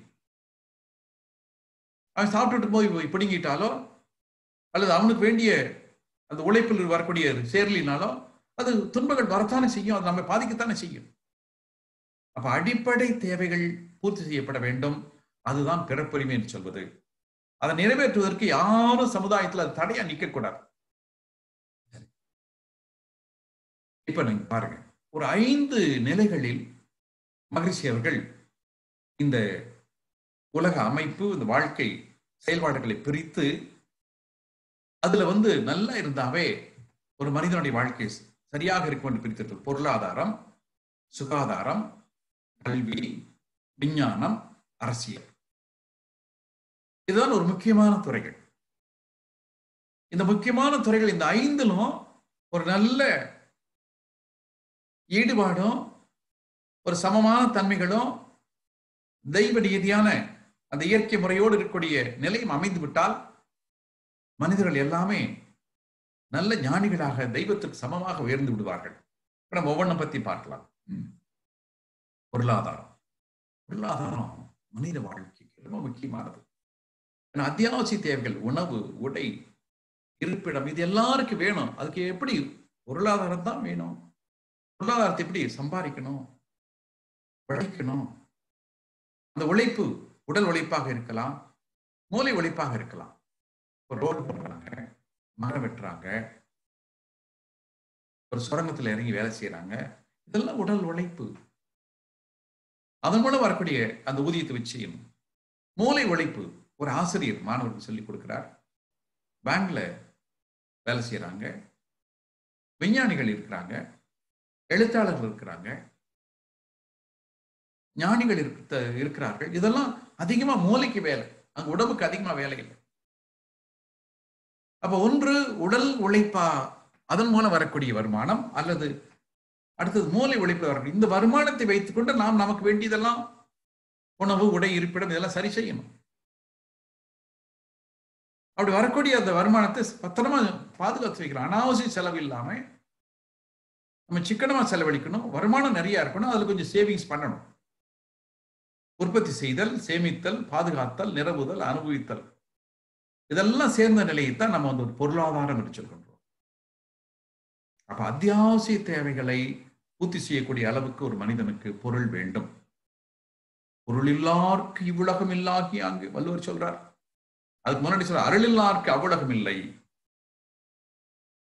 நீங்க வந்து நல்ல செயல்களை செய்து புண்ணியம் தேடிக்கொள்ளவில்லை என்று சொன்னால், பல உயிரினங்களுக்கும் ஜீவன்களுக்கும் உதவி செய்து நீங்கள் புண்ணிய கணக்கு உங்களுக்கு கூடலைன்னா அடுத்த பிறவியில உங்களுக்கு வந்து நல்ல வாய்ப்பு இல்லை.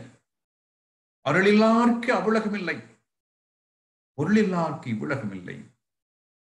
அப்போ இந்த உலகத்துல வாழணும்னா கண்டிப்பா பொருள் வேணும் நமக்கு. அந்த பொருளை எப்படி செய்யணும்? தன்னுடைய நியாயமான உழைப்பின் மூலமாக கொண்டு வரணும். சரி, அப்ப பொருளாதாரம் என்பது பொருட்களை உற்பத்தி செய்தல், சேமித்து வைத்தல், பாதுகாத்தல், நிரப்புதல், அனுபவித்தல், இதற்கெல்லாம் சேர்ந்த ஒரு நிலையைத்தான் நம்ம பொருளாதாரம் என்று சொல்கின்றோம். பிறர் பொருளை பறிக்காமலும் தன்னுடைய பொருளை பாதுகாத்துக் கொண்டு தக்க முறையில் துய்த்து வளம் ஏற்ற ஒரு பாதுகாப்பு வளமான பொருளாதாரத்துக்கு மிக அவசியம். ஒரு நல்ல பொருளாதாரம் என்று சொன்னால் இங்க இதெல்லாம் அடங்கி இருக்கணும். இன்னொருத்தர் பொருளை போய் பறிக்க கூடாது. நம்ம உழைச்சி சம்பாரிச்ச பொருள் எப்படி நமக்கு முக்கியமோ அது மாதிரிதான் பிறர் உழைச்சி சம்பாரிச்ச பொருள் அவங்களுக்கு முக்கியம். அதான் மகிழ்ச்சி சொல்லு, பிறர் பொருளை வாழ்க்கை சுதந்திரத்தை போற்றி காத்தும் என்று சொல்வார் மகிழ்ச்சி அவர்கள் இந்த ஐந்தொழுக்கு பண்பாட்டுல. நம்முடைய பொருள் நமக்கு எப்படி முக்கியமோ அது மாதிரி அவங்க பொருள் அவங்களுக்கு முக்கியம். நம்ம சுதந்திரம் எப்படி நமக்கு முக்கியமோ அது மாதிரி அவங்க சுதந்திரம் அவங்களுக்கு முக்கியம். அப்ப பிறர் பொருளை வாழ்க்கை சுதந்திரத்தை போற்றி காத்தும், பிறருடைய பொருளை பறிக்காமலும் அதே சமயத்தில் தன்னுடைய பொருளை நீங்க இழக்க வேண்டியது, அதை பாதுகாப்பா வச்சுக்கணும். இவற்றையெல்லாம் பயன்படுத்தி முறையான வாழ்க்கை என்பதை நாம் அனுபவிக்க வேண்டும். இதற்கு வந்து ஒரு பொருளாதாரத்தில் ஏற்றத்தாழ்வு இல்லாத நிலை வேணும். இன்னைக்கு பொருளாதாரத்தில் ஏற்றத்தாழ்வு நிறைய இருக்கிறதுனால இந்த குற்றங்கள் நிகழ்கிறது. நீங்க பாருங்க, ஒரு சாதாரண மனிதன் ஒரு கூலி வேலைக்கு போறான், தினம் ஒரு 300 ரூபாய் கூட கிடைக்காத அளவுக்கு கூலி நிறைய இருக்கிறாங்க. சுமாரா ஒரு மனிதன் வாழ்க்கை நடத்துக்கு ஒரு 300 ரூபாய்ச்சி வேணும்னு வச்சுக்கலாம். தினம் ஒரு 300 ரூபாய் இருந்தாதான் ஒரு 3 நேரம் சாப்பிட முடியும், துணிமணிகள் போட்டுக்க முடியும், ஏதோ ஒரு வாடகை விட சொந்த விட குடியிருக்க முடியும், ஒரு மினிமம் வச்சுக்கங்களேன். அது கூட அவனுக்கு கிடைக்க மாட்டேங்குது. அதே சமயத்துல தினம் 300 கோடி சம்பாதிக்கிற கூட இருப்பாங்க. அப்ப அவனுடைய பொருளாதார நிலை எங்க, இவனுடைய பொருளாதார நிலை எங்க? 2 பேரும் ஒரு சூப்பர் மார்க்கெட்ல போய் வாங்குறாங்கன்னாக்கா வித்தியாசமாவா ரேட்டு போட்டுவாங்க, எல்லாத்துக்கும் ஒண்ணுதானே. அப்ப இவன் எவ்வளவு நாள் பட்னியா இருப்பான்? அப்ப என்ன ஆகும்? ஒரு நாள் வந்து அவனை பார்த்து பராமரிட்டு திருட ஆரம்பிப்பான். ஏன் இவ்வளவு வேறுபாடு இருக்கக்கூடாது சமுதாயத்துல? பொருளாதார வேறுபாடு இருக்கக்கூடாது. இன்னும் சொல்லப்போனா அந்த சம்பளம் வாங்குறதுல குறைஞ்சது அதிகபட்சம் இருக்கணும். குறைஞ்சது ஒருத்தனுக்கு 300 ரூபாய் வருதுன்னா அதிகபட்சம் நீங்க ஒரு 3000 ரூபாய் வச்சுக்கோங்க, அல்லது ஒரு 30,000 கூட வச்சுக்கோங்க, அதோட நிறுத்திங்க, அவ்வளவுதான். இது பல கோடிக்கணக்கில் வித்தியாசம் வர்றதுனாலதான் சாதாரண மனுஷன் வந்து வாழ முடிகிறது இல்லை.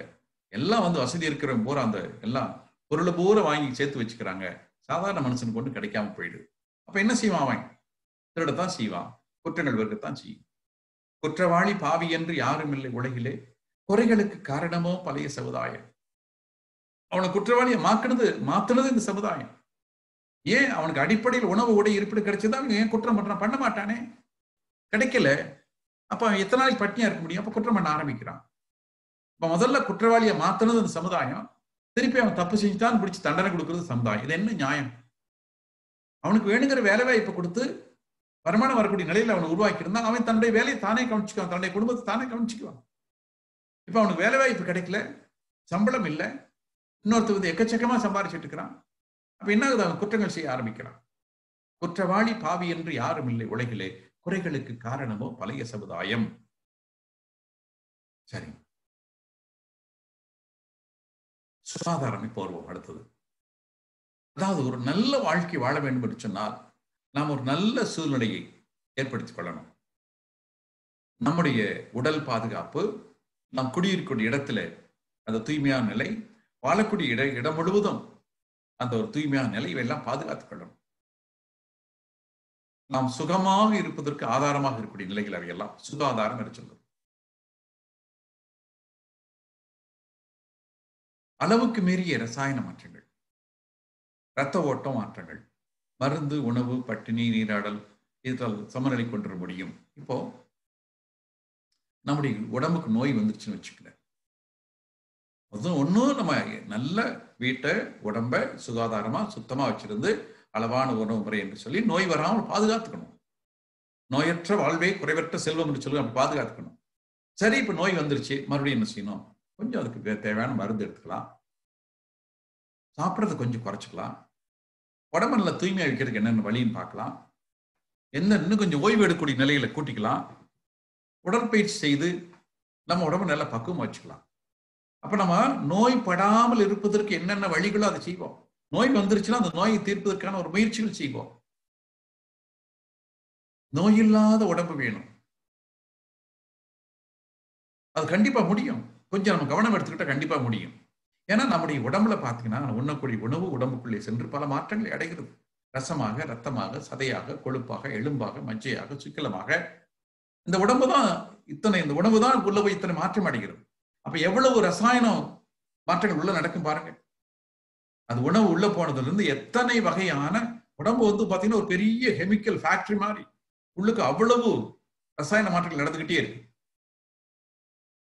இதுல வந்து ஒரு முரண்பாடு வருகின்ற போது சரி செய்யக்கூடிய வகையில அந்த உடம்புல ஒரு நோய் வருதா, ஃபீவர், காய்ச்சல் வருதா, அல்லது வேற ஏதாவது சிரமங்கள் வருதா, அப்ப அது எதனால வந்தது, அதை நீக்குவது எப்படி என்று பார்த்து நம்ம அதுக்கு தக்க ஒரு மருந்து எடுத்துக்கணும்.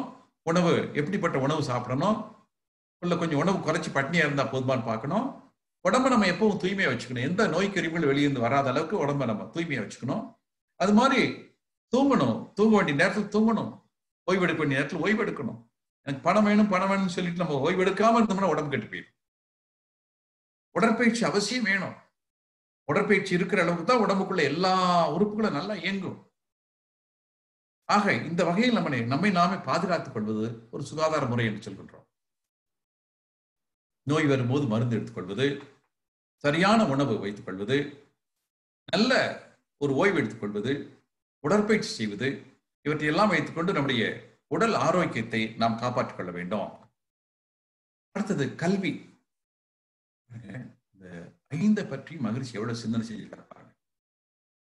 கல்வி என்பது ஒருவரின் தன்மையை எல்லா வகையிலும் விரும்பத்தக்க முறையில் அறிவினுடைய உயர்ந்த மாற்றத்தை கொடுக்கக்கூடிய கல்வி.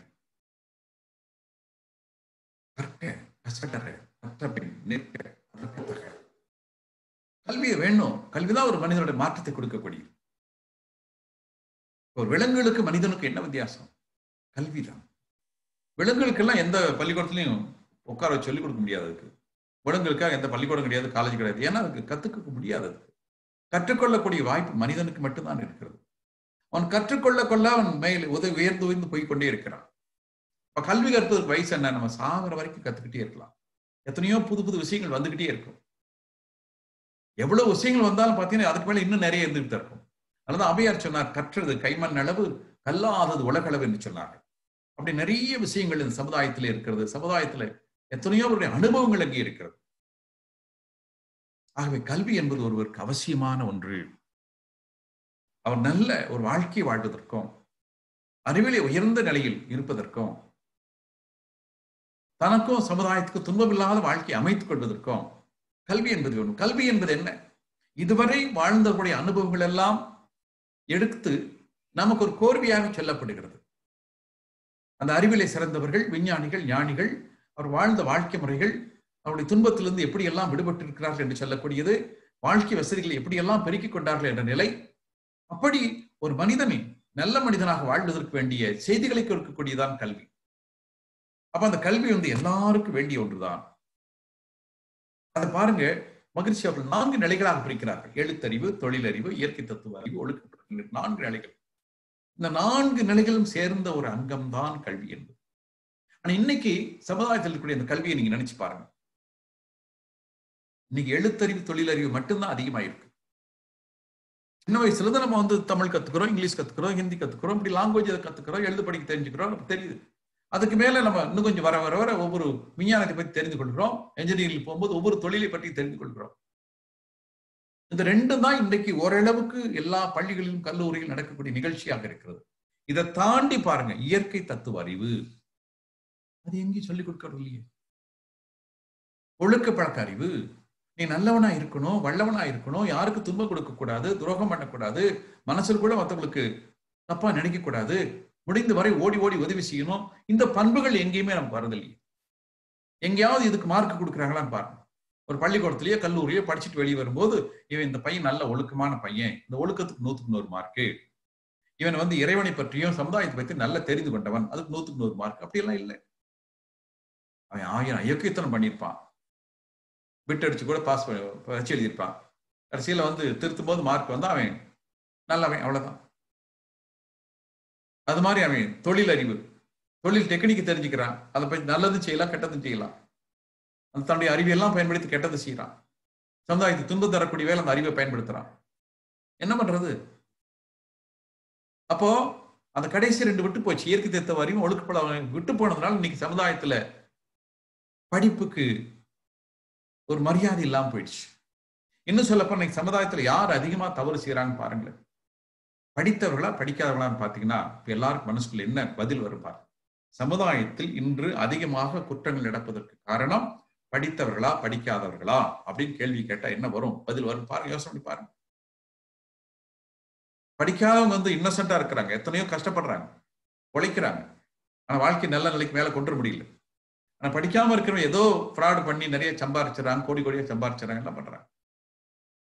அப்ப நீங்க படிச்சவங்க தான் குற்றங்கள் அதிகமா செய்யறாங்க. ஏன்? அந்த பின்னாடி இயற்கை தத்துவ அறிவு, ஒழுக்க பழக்கம், இது 2ம் வல்ல படிப்புல இல்லை. இறைவனை பற்றி முழுக்கிய புரிஞ்சுக்கிட்டா கண்டிப்பா தப்பு செய்ய மாட்டாங்க.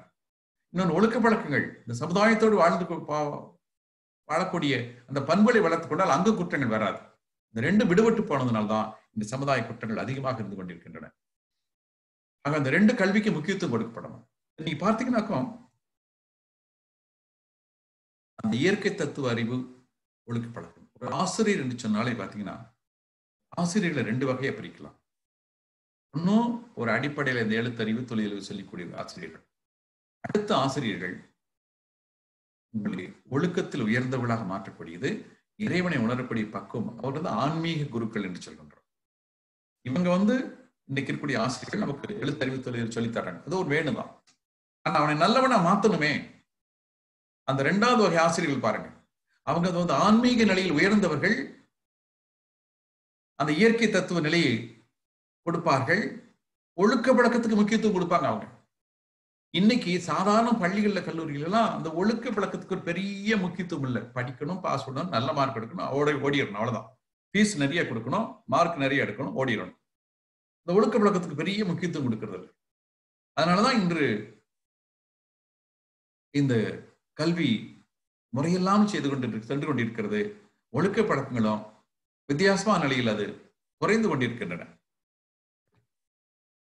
விஞ்ஞானம், அதாவது இன்று மனிதன் விஞ்ஞான கருவிகளை நிறைய கண்டுபிடித்திருக்கிறார். தன்னுடைய வாழ்க்கையை விஞ்ஞானமயமாக்கி இருக்கிறார். நம்ம பயன்படுத்துற மின்சாரத்திலிருந்து car, motor bike, mixie, grinder, AC, computer, cellphone எல்லாம் விஞ்ஞானத்தினுடைய வெளிப்பாடுகள் தான். இந்த விஞ்ஞானம் இல்லாமல் மனிதன் வாழ முடியாது என்ற நிலை. ஒரு மணி நேரம் நைட்ல கரண்ட் ஆஃப் ஆயிடுச்சுன்னா போச்சு, அன்னைக்கே நமக்கு வந்து தூக்கமெல்லாம் கெட்டு போச்சு, வாழ்க்கை இல்லைன்னு ஆகி போச்சு. அப்ப விஞ்ஞானம் இல்லாமல் மனிதன் வாழ முடியாத என்ற நிலை. அப்ப இந்த விஞ்ஞானத்தை நாம் முறையாக பயன்படுத்திக் கொள்ளலாம், இன்னும் நல்லா இருக்கும். அணுவின் இயக்கத்தை அடிப்படையாக கொண்டு இயற்கை நிகழ்ச்சிகளின் பிரபஞ்ச பொருட்களின் தன்மைகளை அறிந்து கொள்ள விளக்கம். விண் பிளஸ் ஞானம் விஞ்ஞானம். அணு என்று என்ன? எலக்ட்ரான், புரோட்டான், நியூட்ரான், அதான் அணு என்று சொல்கிறோம். அப்ப எலக்ட்ரான் என்பது என்ன? அது ஒரு விண். புரோட்டான் என்பது இன்னொரு விண். நியூட்ரான் என்பது இன்னொரு விண். முதல்ல அதுக்கு பேர் விண்ணு, கொஞ்ச நாள் கழிச்சு எலக்ட்ரான், அப்புறம் கொஞ்ச நாள் கழிச்சு புரோட்டான், அப்புறம் கொஞ்ச நாள் கழிச்சு நியூட்ரான். அந்த 3 சேர்ந்ததான் எலக்ட்ரான், புரோட்டான், நியூட்ரான் சேர்ந்தா ஒரு அணு என்று சொல்கின்றோம். அணுவுக்கு எது ஆதாரமாக இருக்கிறது? அது விண் தான். அப்ப விண்ணை பற்றி, விண் எப்படியெல்லாம் கூடுகிறது என்ற அறிவை தெரிந்து கொள்வதுதான் விண் பிளஸ் ஞானம் விஞ்ஞானம் என்று சொல்கின்றோம். விஞ்ஞானிகள் நிறைய காரியங்களை செய்து கொண்டிருக்கிறார்கள். நாமெல்லாம் அவர்களை பாராட்ட வேண்டும். எத்தனையோ அர்ப்பணிப்புகள் செய்து கொண்டிருக்கிறார்கள். எப்படி ஒரு படை வீரர்கள் அந்த நாட்டின் எல்லையில இருந்து கொண்டு எதிரிகள் வராமல் காத்துக் கொண்டிருக்கிறார்களோ, அதுபோன்று விஞ்ஞானிகள் ஒரு மனிதனுடைய வாழ்க்கையை ஒரு அர்த்தமுள்ள வாழ்க்கையாக மாற்றுவதற்கு, சுகமான வாழ்க்கையாக மாற்றுவதற்கு எத்தனையோ புதிய புதிய கண்டுபிடிப்புகளை செய்து கொண்டிருக்கிறார்கள். நோய்கள் வராமல் தடுப்பது எப்படி என்பதை ஆராய்ச்சி செய்து கொண்டிருக்கிறார்கள். இத்தனை பேருக்கு உணவு, உடை, இருப்பிடம் எப்படி கொடுப்பது என்பதற்காக ஆராய்ச்சி செய்து கொண்டிருக்கிறார்கள். எந்த ஒரு ஜீவனுக்கு எந்த துன்பம் வந்தாலும் எப்படி போக்குவது என்பதற்காக ஆராய்ச்சி செய்து கொண்டிருக்கிறார்கள். இப்படி பல்வேறு நிலைகளில் அந்த விஞ்ஞானிகள் ஆராய்ச்சி செய்து, அந்த ஆராய்ச்சி எங்க போகும்? அந்த சமுதாயத்துக்கு தான் வந்து சேரும். விஞ்ஞானிகள் செய்யக்கூடிய எந்த ஆராய்ச்சி அவங்களே வச்சுக்க முடியாது, கண்டிப்பாக அது சமுதாயத்துக்கு வந்துதான் தீரும். அப்படி இன்று எத்தனையோ விஞ்ஞானிகள் செய்த ஆராய்ச்சி தான் நாம் இன்று ஒரு வசதியான வாழ்க்கை வாழ்வதற்கு காரணமாக இருக்கிறது.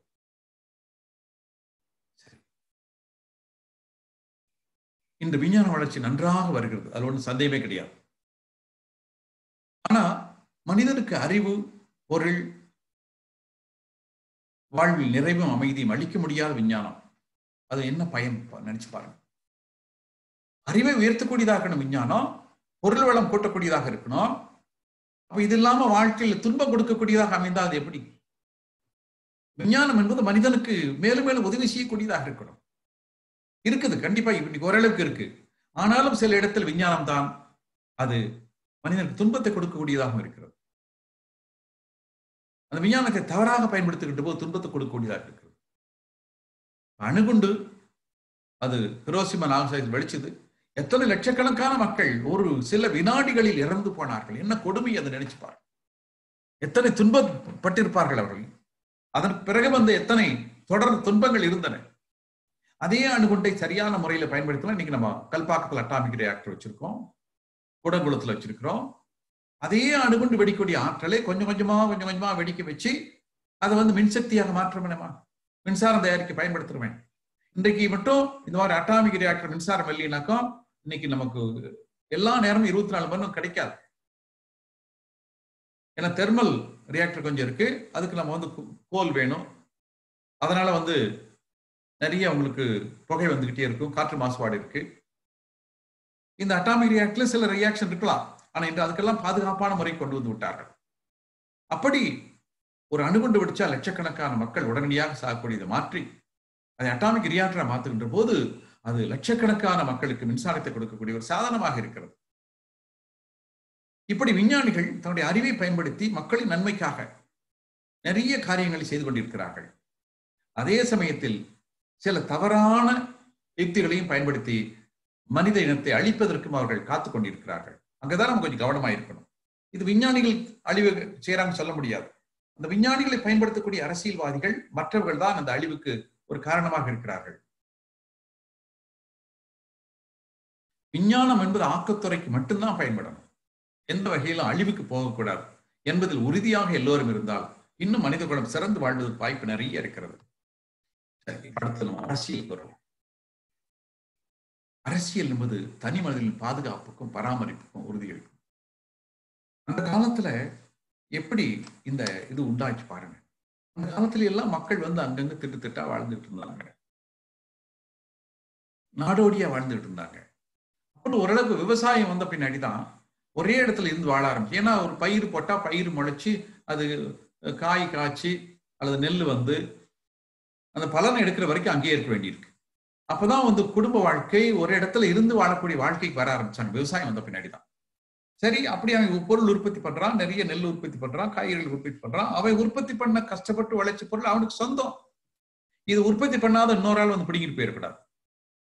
அப்ப இந்த இடத்துலதான் அவனுக்கு ஒரு பாதுகாப்பு வேணும், பராமரிப்பு வேணும். அங்க வரக்கூடியதான் அரசியல் என்பது. அப்ப அதுக்குதான் முதல்ல என்ன பண்ணாங்க, எல்லாரும் வந்து இப்போ ஒரு ஊர்ல குடியிருக்கிறாங்கன்னா அவங்க விளைநிலத்துல வரக்கூடியதெல்லாம் அவங்க எடுத்து சாப்பிட்டுக்கலாம். வேற யாரும் போய் இன்னொரு பக்கத்து ஊருக்காரங்க வந்து அதை எடுக்கக்கூடாது. அதுக்காக வந்து ஒரு ஆளுகிட்ட ஒரு தடியை கொடுத்து ஒரு பாதுகாப்பு கொடுத்து, இந்த மாதிரி வேற யாரும் இந்த தோட்டத்துக்குள்ள புதுரா பாத்துக்கப்பா என்று சொன்னார்கள். தடியை ஒரு கையில கொடுத்து, இந்த மாதிரி இங்க ஒரு 10-50 பேர் குடியிருக்கிறோம், எங்க தோட்டம் இதுல இருக்கு, இதுல எல்லாம் இப்படி பொருட்கள் விளையுது, இங்க வேற யாரும் இன்னொருத்தர் ஊர்க்காரங்க வந்து இங்க பூந்து அதை பிடிக்கிட்டு போயிருப்பான் பாத்துக்குன்னு சொல்றாங்க.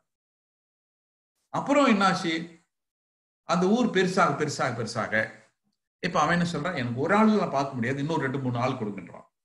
அப்புறம் கொஞ்சம் ஆளுகளை கூட்டுறாங்க, அது இன்னும் பெருசாகுது. அப்ப வந்து அவனுக்குள்ள 100 பேர் வேலை செய்யறாங்க, 200 பேர் வேலை செய்யறாங்க. அப்புறம் அப்படியே 1000 பேர் 2000 பேர் வேலை செய்யறாங்க. அத்தனை பேர் வேலை செய்யறாங்க. அத்தனை பேர் வேலை செய்யும் போது இப்ப நான் அத்தனை பேத்துக்கும் வேலை செய்யற ஆளுகளுக்கெல்லாம் அவன் வந்து சம்பளம் கொடுக்கணும், பணம் கொடுக்கணும். அப்ப அவன் சொல்றான், நீங்க விளையிற அந்த விளைச்சல்ல ஒரு பகுதி எனக்கு கொடுத்துருங்க, அப்பதான் நான் இத்தனை பேத்துக்கு சம்பளம் கொடுத்து இவங்களை எல்லாம் நான் காப்பாற்ற முடியும், உங்களுடைய பொருளையும் பத்திரமா வச்சுக்க முடியும் என்று சொல்லி அதுவும் மக்கள் ஒத்துக்கிறாங்க. அப்படி வருகின்ற போது அவனுக்கு கீழே 1000 பேர் 2000 பேர் வேலை செய்யறாங்க. இப்ப அவன் வந்து ஒருத்தன் வந்து எல்லாத்தையும் பாதுகாப்பு கொடுக்குறான். இப்ப அவனுக்கு பேர் அரசன் வந்துருச்சு, அரசன். ஏன்னா அவனுக்கு வேணுங்கிற வசதியெல்லாம் பண்ணிக்கிறான், மற்றவனுக்கு பாதுகாப்பு கொடுக்குறான், அதுக்கு மேல அவனுக்கு வேணுங்கிற வசதியெல்லாம் அவன் பண்ணிக்கிறான்.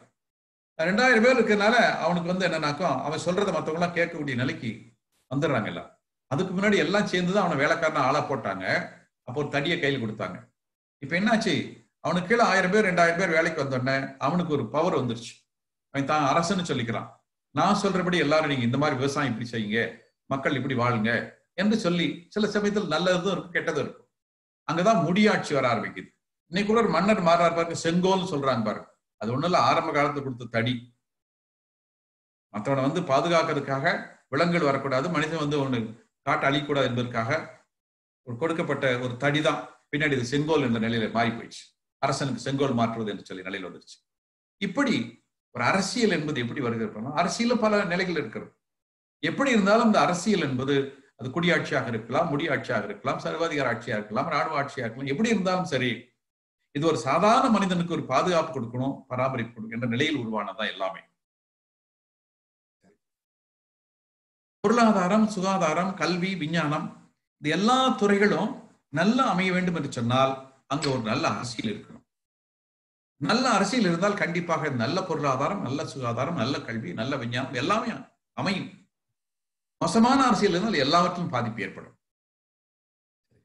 எல்லா மக்களும் ஒத்து வாழ்வதும், ஒருவருக்கு ஒரு உதவி வாழக்கூடிய நிலை, வாழ ஏற்ற பாதுகாப்பு, பராமரிப்பு, இதுக்கு வந்து ஒரு நல்ல ஆட்சியின் மூலமாக தான் கொடுக்க முடியும். அப்ப இங்க அரசியல் என்பது நமக்கு வேண்டிய ஒன்றுதான். சாதாரண மக்களுக்கு ஒரு பாதுகாப்பையும் பராமரிப்பு கொடுக்கக்கூடியது. அவரவர்கள் சம்பாதிக்கூடிய சொத்தை அவர்கள் அனுபவிப்பதற்கான வாழ்க்கை முறையை ஏற்படுத்தி கொடுக்கணும். இப்போ இது அரசியல் என்ற நிலையில இப்ப நம்ம அந்த அரசியல் என்ற நிலையில தான் பல்வேறு வகையான ஆட்சிகள். நம்ம இப்ப இந்தியாவை பொறுத்தவரை நம்ம குடியாட்சி, டெமோக்ரஸி என்று சொல்கிறோம். உலகத்திலேயே அதிகமான மக்கள் தொகை உடைய ஒரு டெமோக்ராட்டிக் கண்ட்ரி என்று சொன்னால் நம்ம தான் இந்தியா தான். இந்த இந்தியாவை பெருமை இருக்கிறது. 130 கோடி மக்கள் இருக்கிறார்கள். இன்னும் நிறைய நாடுகள் இருக்கின்றன. இன்னும் இந்த இதுக்கு வராம மன்னராட்சி இருக்கக்கூடிய நாடுகள் இருக்கின்றன, இராணுவ ஆட்சி நடக்கக்கூடிய நாடுகள் இருக்கின்றன. இப்படி பல நிலைகள் இருக்கிறது. இப்ப நம்ம அடுத்து வருவோம். சாதி, மதம், இனம், மொழி பேதமற்ற சமுதாயம். ஏன் இந்த சாதி, மதம், இனம் எல்லாம் வந்துச்சு ஒரு காலத்துல? அந்த காலத்துல மக்கள் எல்லாம் அங்கங்க திட்டாக வாழ்ந்தார்கள். ஒவ்வொருத்தருக்கும் ஒரு தொழில் தெரியும், அதை மட்டும் தான் செஞ்சிட்டு இருப்பாங்க. சிலர் பானை செய்ய தெரியும், குயவர்கள் என்று சொன்னார்கள். துணிகளை துவைக்க தெரியும், அவர்களை வண்ணார் என்று சொன்னார்கள். அதாவது வண்ணம் பல கலர் கலரா இருக்கக்கூடியதெல்லாம் துவைச்சு சுத்தம் பண்ணி கொடுக்கக்கூடிய. அதுபோன்று ஒவ்வொருவரும் செய்யக்கூடிய தொழிலுக்கு ஏற்ப சில ஜாதிகளை வகைப்படுத்தினார்கள்.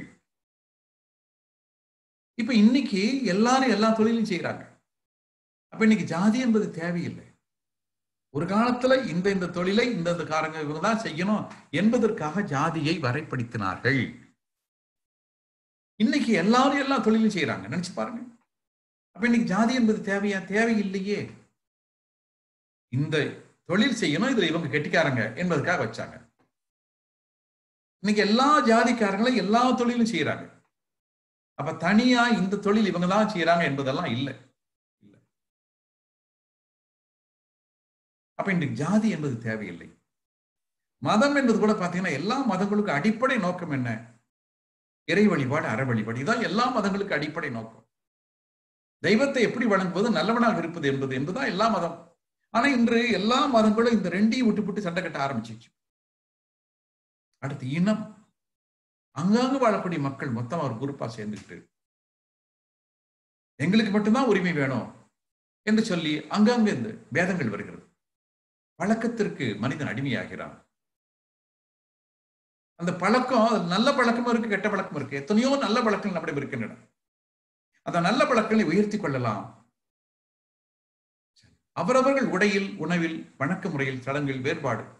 அதாவது சில நல்ல சடங்குகளை அந்தந்த தேவை கொட்டி நம்ம வைத்துக் கொள்ளலாம். சடங்கு என்று சொன்னால எப்படி வருதுன்னு பாத்தீங்கன்னாக்கா, அந்த பெரியவர்கள் காட்டிய சில நல்ல செயல்களை சாதாரண மக்களும் தொடர்ந்து செய்வதற்காக பெரியவர்கள் ஏற்படுத்தி வைத்த ஒரு வழிமுறைகள் தான் சடங்கு என்பது. ஆனா இன்னைக்கு அது அந்த காலத்துல தேவை இருந்திருக்கலாம், இந்த காலத்துல தேவையில்லாமல் இருக்கலாம். ஆகவே தொடர்ந்து இந்த காலத்திலும் அதை செய்யறாங்க. அங்குதான் அது தவறுகள் வர ஆரம்பிக்கிறது. அவரவர் உடையில், உணவில், வணக்க முறையில், சடங்கில் வேறுபாடான வாழ்க்கையை பின்பற்றினார்கள். உணவுல வேறுபாடு இருக்கு, அந்த உடையில வேறுபாடு இருக்கு, பழக்க வழக்கில் வேறுபாடு. இது நாட்டுக்கு நாடு வேறுபடும். வெப்பமான கண்ட்ரிகள் இருக்கிறவங்க அணியக்கூடிய உடை வித்தியாசமா இருக்கும்.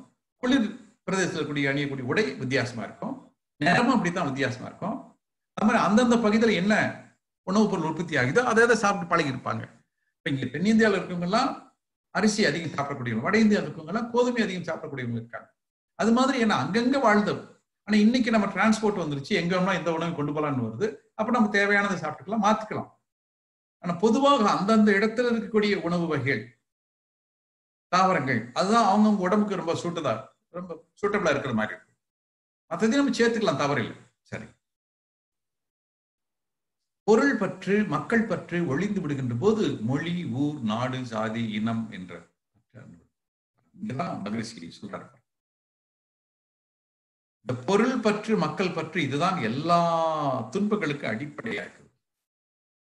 நான் எப்படியாவது காசு சேர்க்கணும், பெரிய ஆள் ஆகணும், கோடீஸ்வரன் ஆகணும். என் குடும்பம், என்னுடைய வாழ்க்கை, என்னுடைய அண்ணன் தம்பி, என் குழந்தைங்க, அதுதான் முக்கியம். மற்றவனை பத்தி கவலையே இல்லை. இந்த பிரச்சனைகளுக்கெல்லாம் காரணம் பாத்தீங்கன்னா, எல்லாரும் நல்லா வாழ்ந்தாதான் நம்மளும் வாழ முடியும். நம்ம மட்டும் தனியா நல்லா வாழ முடியாது. 10 பேர் நம்மளை சுத்தி பசியோட பட்னியோட உட்கார்ந்து இருக்கும்போது நடுவில் உட்கார்ந்து நம்ம விட்டு சாப்பிட்டுட்டு இருந்தா எப்படி இருக்கும்? அது செரிக்காது. அப்படி செரிச்சாலும் உள்ள போய் வயிற்று வலி வரும். எல்லாரும் நம்ம சுற்றி இருக்கக்கூடிய எல்லாரும் நல்ல வாழ்க்கை வாழ்ந்தாதான் அதுல ஒரு பகுதி நாம நல்ல வாழ்க்கை வாழ முடியும். நம்ம மட்டும் தனியா வாழ முடியாது. அப்ப இன்று பொருள் பற்று, மக்கள் பற்று என்பது எல்லாம் மக்கள் பற்று. எனக்கு வேணும், என் குடும்பத்துக்கு வேணும், என் அண்ணன் தம்பிக்கு வேணும், வேற யாரு எக்கேடு கேட்டாலும் பரவாயில்லை என்று வருகிற நிலை. அதாவது நம்ம எல்லாரும் நல்லா இருக்கணும், அவ்வளவுதான். அப்ப இந்த இரண்டும் தான் இன்று இந்த மொழி, ஊர், நாடு, ஜாதி, இனம் என்று எல்லாம் வர்றதுக்கு காரணம் பாத்தீங்கன்னா இது இந்த காரணங்கள் தான். இதுக்கு மாறா என்ன வரணும்? அன்பு, அருள், கருணை, அறம், தொண்டு என்று விரியணும். இந்த நாடு, ஜாதி, இனம் என்ற நிலையெல்லாம் மாறி அன்பு, கருணை, அருள், அறம், தொண்டு என்ற நிலையில் விரிந்தால் அங்கு உண்மையிலே அது ஒரு ஆரோக்கியமான நிலையாக இருக்கும். கல்வி கற்கக்கூடிய காலத்திலேயே நீதி உணர்வும் அவங்க சேர்த்தே கொடுக்கப்பட வேண்டும். கல்வி கற்கும் போது நினைச்சு பாருங்க, நீ கற்கக்கூடியவர்கள் எல்லாம் செயல் வழி தத்துவத்தையும் கருமையத்தையும் தெரிந்து கொண்டால் நாளைக்கு எப்படி போய் தப்பு செய்வாங்க? சொல்லுமே, அந்த மனசு சொல்லுமே, எல்லாம் கருமையத்தை பதிமப்பா, திருப்பி கண்டிப்பா பின்னாடி உனக்கு கூலி கிடைக்கும். ஆனா நல்லது மட்டும் செய்ய, கெட்டதை செய்யாதுன்னு சொல்ல முடியல, உணர்வு வரும் இல்லையா? இன்னைக்கு அதெல்லாம் சொல்லாம இருக்கிறதுனாலதான் துணிஞ்சு தப்பு செய்யறாங்க.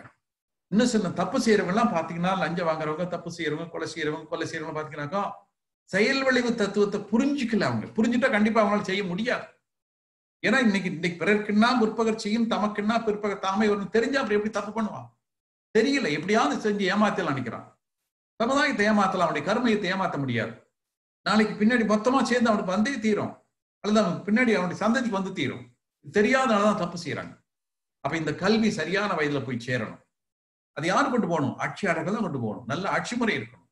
குழந்தைகளுக்கெல்லாம் நல்லதை சொல்லிக் கொடுக்கக்கூடிய, ஒழுக்க பழக்கத்தை வளர்க்கக்கூடிய ஒரு ஆட்சி முறை இருக்கணும். எண்ணம், சொல், செயல் இவற்றில் மனிதரை பண்படுத்தி சமுதாய நலநோக்கத்தோடு ஒவ்வொருவரையும் வாழச் செய்ய வேண்டும் என்பதே உலகில் இன்று நிலைவரும் அனைத்து மதங்கள், எல்லா மதமும் பார்த்தீங்கன்னாக்கும் அந்த இறை உணர்வு, அற உணர்வு ரெண்டும் பேஸ் பண்ணி எப்படி தெய்வத்தை வணங்குவது, எப்படி நல்லவனாக இருப்பது, எண்ணம், சொல், செயல்ல எப்படி நாம் பிறருக்கு துன்பமில்லாத வாழ்க்கை அமைத்துக் கொள்வது என்பதுதான் எல்லா மதத்தினுடைய அடிப்படை நோக்கம்.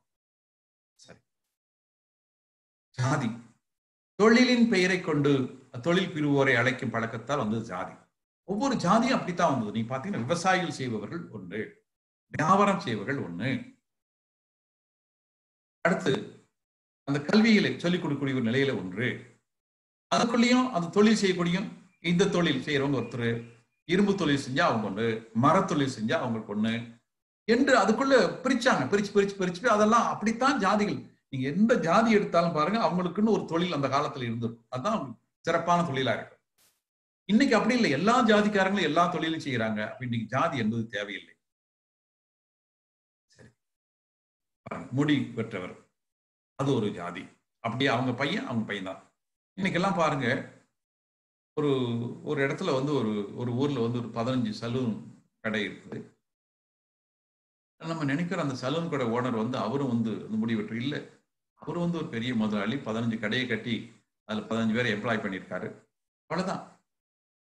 அது ஒரு எல்லாரும் செய்யறாங்க. தேவைப்பட்ட ஆள் இல்லாட்டி இவர் கூட அது முதலாளியா இருப்பார், அவர் கூட போய் சலூன்ல போய் ஹெல்ப் பண்ணி விட்டுப்பார். அது மாதிரி எல்லாரும் எல்லா தொழிலும் செய்யக்கூடிய நிலை வந்துருச்சு. இப்போ வந்து துணியை வச்சு துவைச்சு அயன் பண்ற முறையெல்லாம் நம்ம தனியா ஒரு ஜாதியை வச்சோம். இன்னைக்கு துணியை துவைச்சு நம்மளே அயன் பண்ணிக்கிறது இல்லையா, நம்மளே பண்ணிக்கிறோம் இல்லையா. சரி, உணவு சமைச்சு கொடுக்குறவங்க சமையல்காரர்கள் தனியா வச்சோம். எல்லா வீட்லயும் எல்லாரும் சமையல் பண்றாங்க, பெண்களும் பண்றாங்க, ஆண்களும் பண்றாங்க. இப்ப ஆண்கள் அதிகமா சமையல் பண்ண ஆரம்பிச்சுட்டாங்க. இந்த மாதிரி எந்த தொழிலை எடுத்துக்கொண்டாலும் நீ எல்லாரும் செய்யக்கூடிய அளவுல வந்துருச்சு. ஆகவே தனிப்பட்ட ஜாதி என்பது தேவையில்லை, ஜாதிக்கு இடம் இல்லை. இப்ப இது இல்லாம இருக்குன்னா என்ன பண்ணணும்? குழந்தைகளை எல்லாம் வளர்க்கும் போதே அது பொதுவான முறையில் வளர்க்கணும், அறிஞர்கள் வளர்க்கணும். ஆயுதத்தோட இருந்து வளர்ந்தாங்கன்னா அந்த ஜாதி பற்று அது அப்படியே போயிடும், அதோட சேர்ந்துதான் வளர ஆரம்பிக்கும். குழந்தைகள் எல்லாம் பொது சொத்தாக்கி பொதுவான முறையில் வளர்க்கப்பட வேண்டும். அவருக்கு அந்த அறிஞர்கள் வந்து அந்த பண்பாட்டை சொல்லிக் கொடுக்கிற நிலை வரணும். அப்ப சின்ன வயசுல இருந்து அவனுக்கு வந்து ஜாதி, மதம் என்கிற எந்த நிலையும் இருக்காது. அவனுக்கு நல்ல மனிதர்களாக வெளியே வருவார்கள். அது மாதிரி சமையல், பொது சமையல் வேண்டும் என்று சொல்லி மகிழ்ச்சி சொல்றாங்க. இன்னைக்கு ஒவ்வொரு வீட்லயும் ஒரு சமையல் வச்சிருக்கோம். 2 பேர் இருப்பாங்க, ஒருத்தர் சமைப்பாங்க, ஒருத்தர் சாப்பிடுவாங்க. அந்த ஊர் முழுதும் சேர்த்தீங்கன்னா மொத்தம் ஒரு 150 பேர் இருக்காங்க வச்சுக்கீங்க. அப்ப 150 வீட்டுல அங்க ஒரு 60 வீடு இருக்கும், 60 வீட்லயும் இருக்கும். நினைச்சு பாருங்க, எல்லாம் சேர்த்து ஒரு 2 வீட்டுல சமையல் பண்ணி எல்லாத்துக்கும் கொடுத்தாங்கனாக்கும், அடுத்து இன்னொரு 2 வீட்டுல இன்னொரு நாள் செய்யறாங்க, இன்னொரு நாள் செய்யறாங்க. அப்படின்னாக்கும் 2 வீட்டுக்காரங்க சமையல் பண்ணா போதுமே, மற்றவங்க எல்லாம் போய் நல்ல வேலை பார்க்கலாம், ஜாலியா இருக்கலாம், ஏதோ ஒன்று பண்ணலாம். பொது சமையல் வேண்டும். மகிழ்ச்சி அற்புதமா சொல்றாங்க. இன்னைக்கு நிறைய இடத்துல இன்னைக்கு கொஞ்சம் கொஞ்சம் வந்துகிட்டு இருக்கு.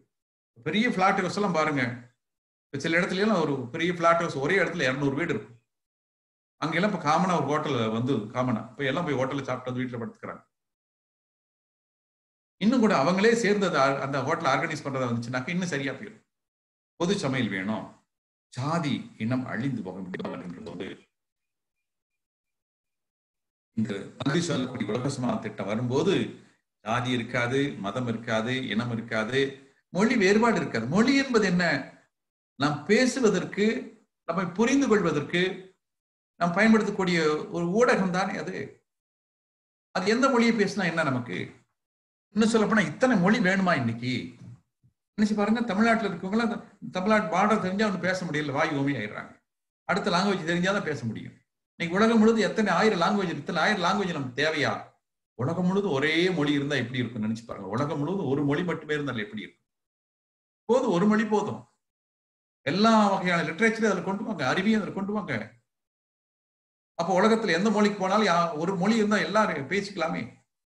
அப்படி மகரிஷி அவர்கள் நிறைய ஒரு புரட்சியான திட்டங்களை எல்லாம் சொல்கிறார்கள்.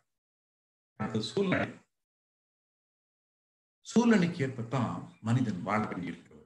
அந்தந்த இடத்துல இருக்கக்கூடிய அவனுடைய மண்ணினுடைய தன்மை, வெப்பம், காற்று, அங்கு நீர் எப்படி வசதி இருக்கிறது, விவசாயம் எப்படி செய்ய முடிகிறது, அங்கு விளைநிலங்கள் எப்படி இருக்கின்றன, அங்கு மனிதர்கள் எப்படி இருக்கிறார்கள், மற்ற உயிரினங்கள் எப்படி இருக்கிறது என்பதற்கேற்பத்தான் மனிதனுடைய வாழ்க்கை இருக்கிறது. இப்ப நம்ம எதை நல்லதா பண்ணிக்கணும்? மனித இனம் தொல்லை இல்லாமல் வாழ வேண்டும் என்று சொன்னால் சூழ்நிலையில் பலவற்றை மாற்றி அமைச்சுக்கணும். சூழ்நிலைக்கு நல்ல சூழ்நிலை நம்ம அமைத்துக் கொண்டால் கண்டிப்பாக நம்முடைய வாழ்க்கையை நல்லா அமைச்சுக்கலாம். இதுல பாருங்க, மகிழ்ச்சி சொல்லக்கூடிய சிந்தனைக்கு எடுத்துக்கொள்ள வேண்டியது, எல்லாருக்கும் பணம் என்பது, பொருள் என்பது வேண்டும். அது மாதிரி உறவுகள் என்பது வேண்டும். இதுல ஒரு சிந்தனை செய்து அமைத்துக் கொண்டால் எவ்வளவு எனக்கு பணம் வேணும், அது வரைக்கும் இருந்தா போதும். அந்த மகிழ்ச்சி நிறை செல்வம் என்று சொல்கிறார்கள். எனக்கு உணவு, உடை, இருப்பிடம் என்ற அளவிலே நான் உழைக்கக்கூடிய காலத்திலும், உழைக்க முடியாமல் கடைசியில் ஓய்வு எடுக்கக்கூடிய காலத்திலும் எனக்கு தேவையான அளவு இருந்தா போதும். அதுக்கு மேல என்ன பண்ண போறேன்? எனக்கு குடும்பத்துக்கு இருந்தா போதும். அப்ப செல்வம் என்ற அளவில் ஒரு அளவு வேணும். உறவினர்கள் என்ற அளவிலே நமக்கு எல்லாம் அண்ணன், தம்பி, பெற்றோர், பிள்ளைகள், உறவினர்கள் இருக்கிறாங்க. ஒரு சின்ன இது போதும். அந்த உறவு எல்லைகளை நீட்டிக்கொண்டே போனா கடைசிக்கு ஒரு மனிதனுக்கு சுதந்திரம் இல்லாமல் போய்விடும். அதான் மகிழ்ச்சி ஒரு இடத்துல சொல்வார்கள், உறவினர்களின் எண்ணிக்கை அதிகமாக அதிகமாக சுதந்திரம் பறி போய்விடும். அனுபவிக்கக்கூடிய பொருள்களின் எண்ணிக்கை அதிகமாக அதிகமாக உடல் நலம் கெடும். சொத்துக்களின் எண்ணிக்கை அதிகமாக அதிகமாக உங்களுடைய மன அமைதி கெடும். சொத்து எண்ணிக்கை குறைச்சலா இருந்தா மன அமைதி நல்லா இருக்கும். அப்ப அனுபவிக்கக்கூடிய பொருள்கள் அதிகமான உடல் நலம் கெடும். சொத்துக்களின் எண்ணிக்கை அதிகமான மனநலம் கெடும். உறவினர்கள் எண்ணிக்கை அதிகமான சுதந்திரம் போயிடும். எல்லா உறவினர்கள் வீடு இருக்காங்க, டெய்லி ஒரு வீட்டுல கல்யாணம், காது குத்து, அது இதுன்னு போயிட்டே வந்துட்டு இருக்கீங்க. நீங்க சொந்தமா ஒரு வேலையை உங்களால பார்க்கவே முடியல. போக வேண்டியதான், உறவுகள் கொஞ்சம் வேண்டியதான். அதுக்குன்னு அந்த எண்ணிக்கை அதிகப்படுத்திட்டே போனாக்கும் கடைசிக்கு என்ன ஆகுது? உங்க வேலையை நீங்க பண்ண முடியாது. அந்த பணம், இந்த உறவு, இது எல்லாம் சீராக வைத்துக் கொண்டால் அடுத்த நிலைக்கு செல்ல முடியும். அப்பதான் அந்த சமூக நலனுக்கு ஏதாவது நம்மளால சமூக நலனை தன்னலன் என்ற முறையில் கடமையுடன் செயல்பட முடியும். மனிதன் உற்பத்தி செய்து கொண்டவற்றில் பணம் ஒன்றுதான் நச்சு. பணம் தான் பாருங்க, அதை முதலில் முறித்து விட்டால் மற்ற உள்ள எல்லா சிக்கல்களும் போயிடும். பணத்தை வச்சிருக்கனாலதான் பணத்தை எவ்வளவு சேர்த்து வைக்கணுமோ நியாயமான முறையில சேர்க்கலாம், அநியாயமான முறையில சேர்க்கலாம். இன்னைக்கு நியாயமான முறையில பணம் சேர்க்கிறத விட அநியாயமான முறையில பணம் சேர்க்கறது இன்னைக்கு பல பேர் வல்லுநரா இருக்காங்க. உழைச்சி சம்பாதிக்கணும். உடல் உழைப்பால வரலாம், மூளை உழைப்பால வரலாம், அது நியாயமானது. இன்னைக்கு எல்லாம் பணம் வச்சிருக்கோம், எல்லாம் நினைச்சுப்பாங்க அவங்க உடல் உழைச்சி சம்பாரிச்ச பணமா, மூளை உழைச்சி சம்பாரிச்ச பணமா? இது எத்தனை பேருடைய உழைப்பை சுரண்டி அவர்கள் அந்த நிலையில் நிக்கிறாங்க பாருங்க. அப்ப இதுல என்ன நியாயம் இருக்குது அதுல? அப்ப பணம் இது இன்று பலருடைய வாழ்க்கையை பாதித்துக் கொண்டிருக்கிறது. இன்னைக்கு அந்த பணத்துக்கு நம்ம என்ன பண்ணிட்டோம், அது அதை நோட்டை அடிச்சு கொடுத்து கரன்சின்னு வச்சுக்கிறோம். கட்டுக்கட்டா வீட்டுல பதுக்கி வைக்க ஆரம்பிக்கிறாங்க. இடையில திடீர்னு இந்த பண மாற்று பரிவர்த்தனை பணத்தெல்லாம் பேங்க்ல ஒப்படைக்குன்னு சொன்னாங்க பாருங்க. அப்ப எத்தனை கள்ள நோட்டுகள்லாம் வர ஆரம்பிச்சு. இப்ப கூட இந்த பணம் என்பது இல்லாம அந்த ஏடிஎம் கார்டு மாதிரி கார்டு மட்டும் வச்சுட்டு அதை வச்சுதான் நீங்க டிரான்சாக்சன் பண்ணணும்னு சொல்லியிருந்தா அன்னைக்கே லஞ்சம் ஒழிஞ்சு போயிடும். வேற எந்த லஞ்ச லாவணியும் இருக்காது, அதிகார துஷ்பிரயோகம் இருக்காது, பணத்தால் நடக்கக்கூடிய தப்புகள் எதுவுமே நடக்காது. இன்னைக்கு பல நாடுகள் அந்த மாதிரி செய்யறாங்க. எங்க போனா ஒரு கார்டு எடுத்துட்டு போங்க, எல்லா டிரான்சாக்சன் பேங்க் வந்துடும்.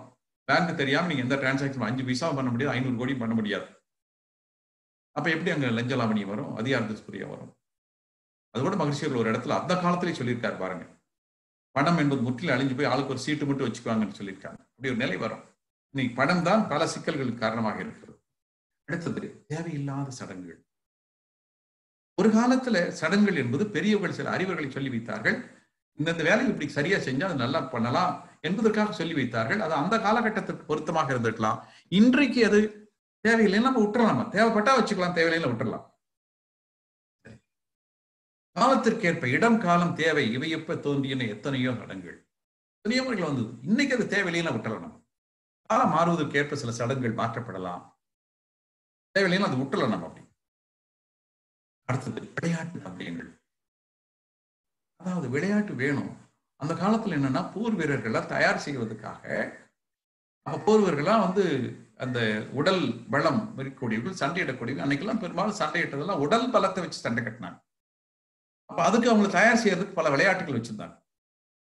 இன்னைக்கு நம்ம வந்து போர் வீரர்களுக்கெல்லாம் உடல் பலம் கொஞ்சம் வேணும். ஆனா அதை விட அதிகமான பலம் மனபலம் வேணும், அறிவு பலம் வேணும். ஒரு துப்பாக்கியை வச்சு எத்தனை பேர்த்த சுட்டுடலாம், ஒரு அணுகுண்டை போட்டு எத்தனை பேர்த்த சுடலாம். அப்ப அறிவு பலம் தான் இன்னைக்கு, உடல் பலத்தை விட அறிவு பலம் தான் அதிகம் ராணுவத்தில் இருக்கக்கூடியவர்களுக்கெல்லாம். அப்பதான் அங்க சமாளிக்க முடியும். அப்ப அந்த காலத்துல அந்த உடல் பலத்தை ஊட்டுவதற்காக வைத்ததான் பல வகையான விளையாட்டுகள். இன்றைக்கு நமக்கு வயசானவங்களுக்கு எல்லாம் விளையாட்டு ஒண்ணு வேண்டியதில்லை, குழந்தைகளுக்கு மட்டும் விளையாட்டு வச்சுக்கிட்டா போதும். அப்ப வயதானவங்களுக்கெல்லாம் வந்து நம்ம உடற்பயிற்சி மாதிரி உடற்பயிற்சி, வாக்கிங், இப்படி இலகுவான பயிற்சிகளை வச்சுட்டா போதும். இன்னைக்கு இந்த விளையாட்டுல ஈடுபட்டு இருக்கக்கூடியவங்களை நீங்க எடுத்து பாருங்களேன். அதிகமா விளையாட்டுல இருக்கக்கூடிய துறைகள் எடுத்து பார்த்தீங்கன்னா 60 வயசுக்கு மேல எல்லாத்துக்கும் முதுகு தண்டுல பிரச்சனை வருது. விளையாட்டு துறையில் அதிகமாக ஈடுபட்டு கொண்டிருக்கக்கூடிய எல்லாரையும் நீங்க எடுத்து பாருங்க, நீங்க மனசுக்குள்ள கணக்கு வச்சு பாருங்க, எல்லாத்துக்கும் முதுகு தண்டு வலி. இன்னும் சொல்ல போனா அந்த விளையாட்டு துறையில அதிகமாக ஈடுபட்டு இருப்பவர்கள் முதுகுத்தண்டை பல்வேறு முறைகளிலே அதை வளைச்சு செஞ்சு பயன்படுத்தி அதுக்கு துன்பத்தை கொடுப்பவர்கள் எல்லாம் பின்னாடி வந்து பல நோய்களுக்கு ஆளாகிறார்கள். அப்ப விளையாட்டு என்பது குழந்தைகளை பொறுத்த வரைக்கும் கரெக்ட், வயசானவங்களுக்கு வேண்டியதே இல்லை. அவங்க நல்லா அவங்களுக்கு வேலைகளை செய்யலாம், அறிவை நல்லா பயன்படுத்தக்கூடிய முறையில் செய்யலாம், உடற்பயிற்சி செய்யலாம், வாக்கிங் போகலாம், அது போதுமானது. வயசானவங்களாம் போய் விளையாடணும் அவசியம் இல்லை, அந்த முதுகுத்தண்டு தாங்காது. நீ பல துன்பங்கள் அவங்களுக்கு வந்து கொண்டிருக்கின்றன, நீண்ட ஆயுள் கூட அவங்களால் வாழ முடியவில்லை. அதிகமான அந்த பிசிக்கல் ட்ரைனிங் அதிகமா இருக்கிறவங்க, அதிகமா விளையாட்டு விளையாடுறவங்க நீண்ட ஆயுள் வாழ்றதில்லை. நீங்க வேணா சென்சஸ் எடுத்து பார்க்கலாம். உடம்புல நோயும் வந்துடுது, பர்டிகுலர் முதுகுத்தண்டில் ப்ராப்ளம் நிறைய வந்துடுது. அப்ப விளையாட்டு என்பது சிறுவர்களுக்கு தான் விளையாட்டு. அது இன்னும் மறுபடியும் நீங்க இன்னும் சில செய்திகள் வரும்போது நம்ம தெளிவாக தெரிந்து கொள்ளலாம். இன்னைக்கு விளையாட்டை வந்து பணத்துக்காக செய்யறாங்க, பணத்தை வச்சு அது விளையாட்டை ஒரு சூதாட்டம் ஆக்கிட்டு இருக்கிறாங்க. விளையாட்டு என்பது சூதாட்டமாக மாறிக்கொண்டிருக்கிறது. அந்த காலத்துல ராணுவ வீரர்களை தயார் பண்ணுவதற்கு விளையாட்டு வேண்டி இருக்குது, உடல் பலம் வேண்டி இருக்கிறது. இன்னைக்கு உடல் பலம் கொஞ்சம் இருந்தா போதும், அதுக்கு மேல அறிவு பலம் தான் வேண்டி இருக்கிறது. திருவிழாக்கள், அந்த காலத்துல மக்கள் கூடுவதற்காக திருவிழாக்கள் வைத்தார்கள்.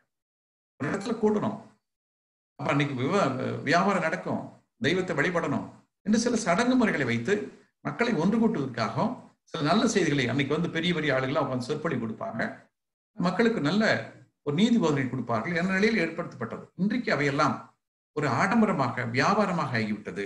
அது இன்றைக்கு தவிர்க்கப்படலாம். அடுத்தது வந்து சினிமா என்பது ஒரு நல்ல கருவி.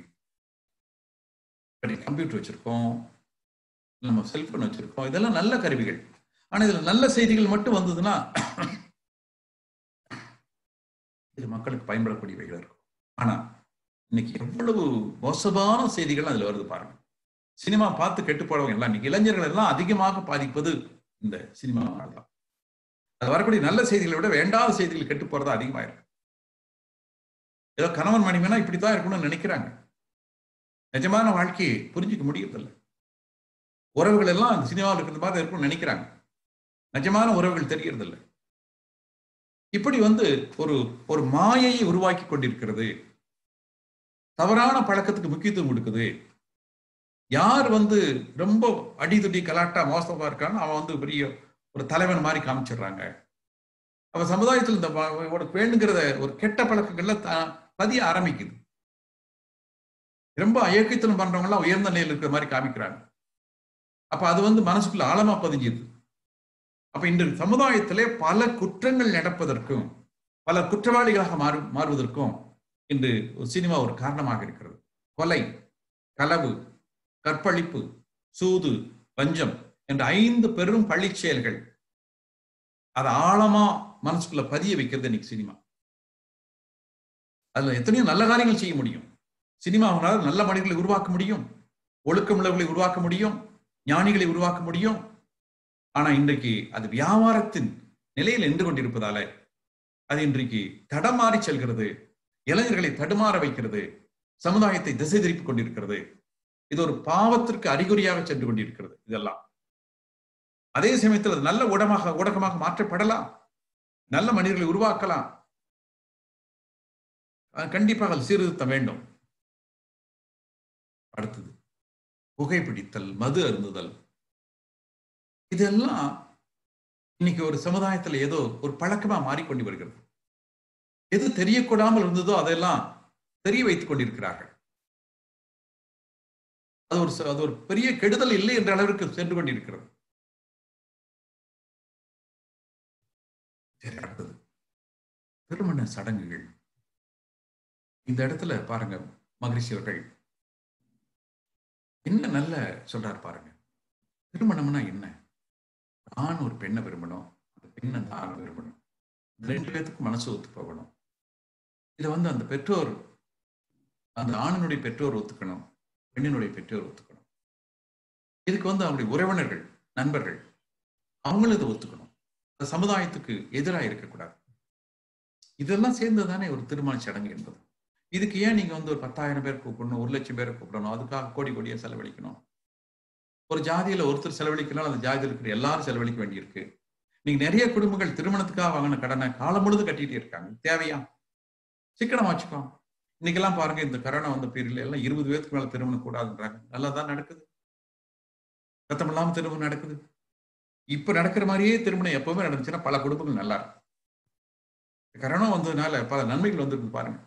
கங்கை நதி தூய்மை ஆயிடுச்சு, யமுனா நதி தூய்மை ஆயிடுச்சு. டெல்லியில இருந்து இமயமலை பார்க்கலாம் போல இருக்கு. அந்த அளவுக்கு அது கிளியரா இருக்குது. குருவிகள்லாம் அது பாட்டுக்கு எங்கெங்க எல்லா இடத்துலயும் விளையாட ஆரம்பிக்குது. காற்று தூய்மையா இருக்குது. எவ்வளவு நன்மைகள் வந்திருக்கு பாருங்க. அதுல பல தீமைகள் இருக்கு. பல மனிதர்கள் இறந்து போறாங்க. அதுல ஒரு ஒரு நன்மைன்னு சொன்னாக்கும், திருமணமெல்லாம் 20 பேருக்கு மேல வரக்கூடாது, இருக்கக்கூடாதுன்னு சொல்லிட்டாங்க. உண்மையிலே திருமண வீட்டுக்காரங்களுக்கெல்லாம் அது மனசுக்குள்ள பெரிய சந்தோஷம் தான், வெளியே சொல்ல முடியாட்டி. ஏன்? செலவு போற மிச்சமாயிடுச்சே. இதுக்காக வாங்குற கடனை வாழ்க்கையெல்லாம் கட்டிட்டுல இருக்கணும். அட்லீஸ்ட் அந்த படத்தை வச்சு அந்த பொண்ணு அப்படியே வாழ்க்கை நல்லா வாழ்ந்துக்குவாங்களே. அப்ப இப்படி இந்த சடங்குகளை எல்லாம் நம்ம ஒரு முறைப்படுத்தணும். சிம்பிளா எளிமையா வச்சுக்கலாம். அவங்க நல்லா இருக்கிறதுக்கு என்னென்ன வேணுமோ அதையெல்லாம் செய்யலாம். நம்ம தெளிவான ஞானம், நன்னடத்தை, பொறுப்புடைமை, ஆன்மீகம் இவற்றை பெற்றுள்ள அறிஞர் ஒருவரால் திருமணம் புனித சடங்கு நடத்தப்படும். யாராவது ஒருத்தர் நல்ல மனிதர் கூட இருந்து முன்னாடி இதை நடத்தி வச்சா போதும். ஏன்னா ஆரம்பிக்கும் போது நல்லதை சொல்லி ஆரம்பிச்சு வைக்கணும். இன்னைக்கு திருமணம் நடத்துற விழாவில் அரசியல்வாதிகள் பேசிட்டு இருக்காங்க. எப்படி உருப்படும்? எங்கேயாவது ஒரு நல்லதை வச்சு பேசுறாங்களா? அரசியல் பேசிட்டு இருக்காங்க. ஒரு ஞானி இருக்கணும்.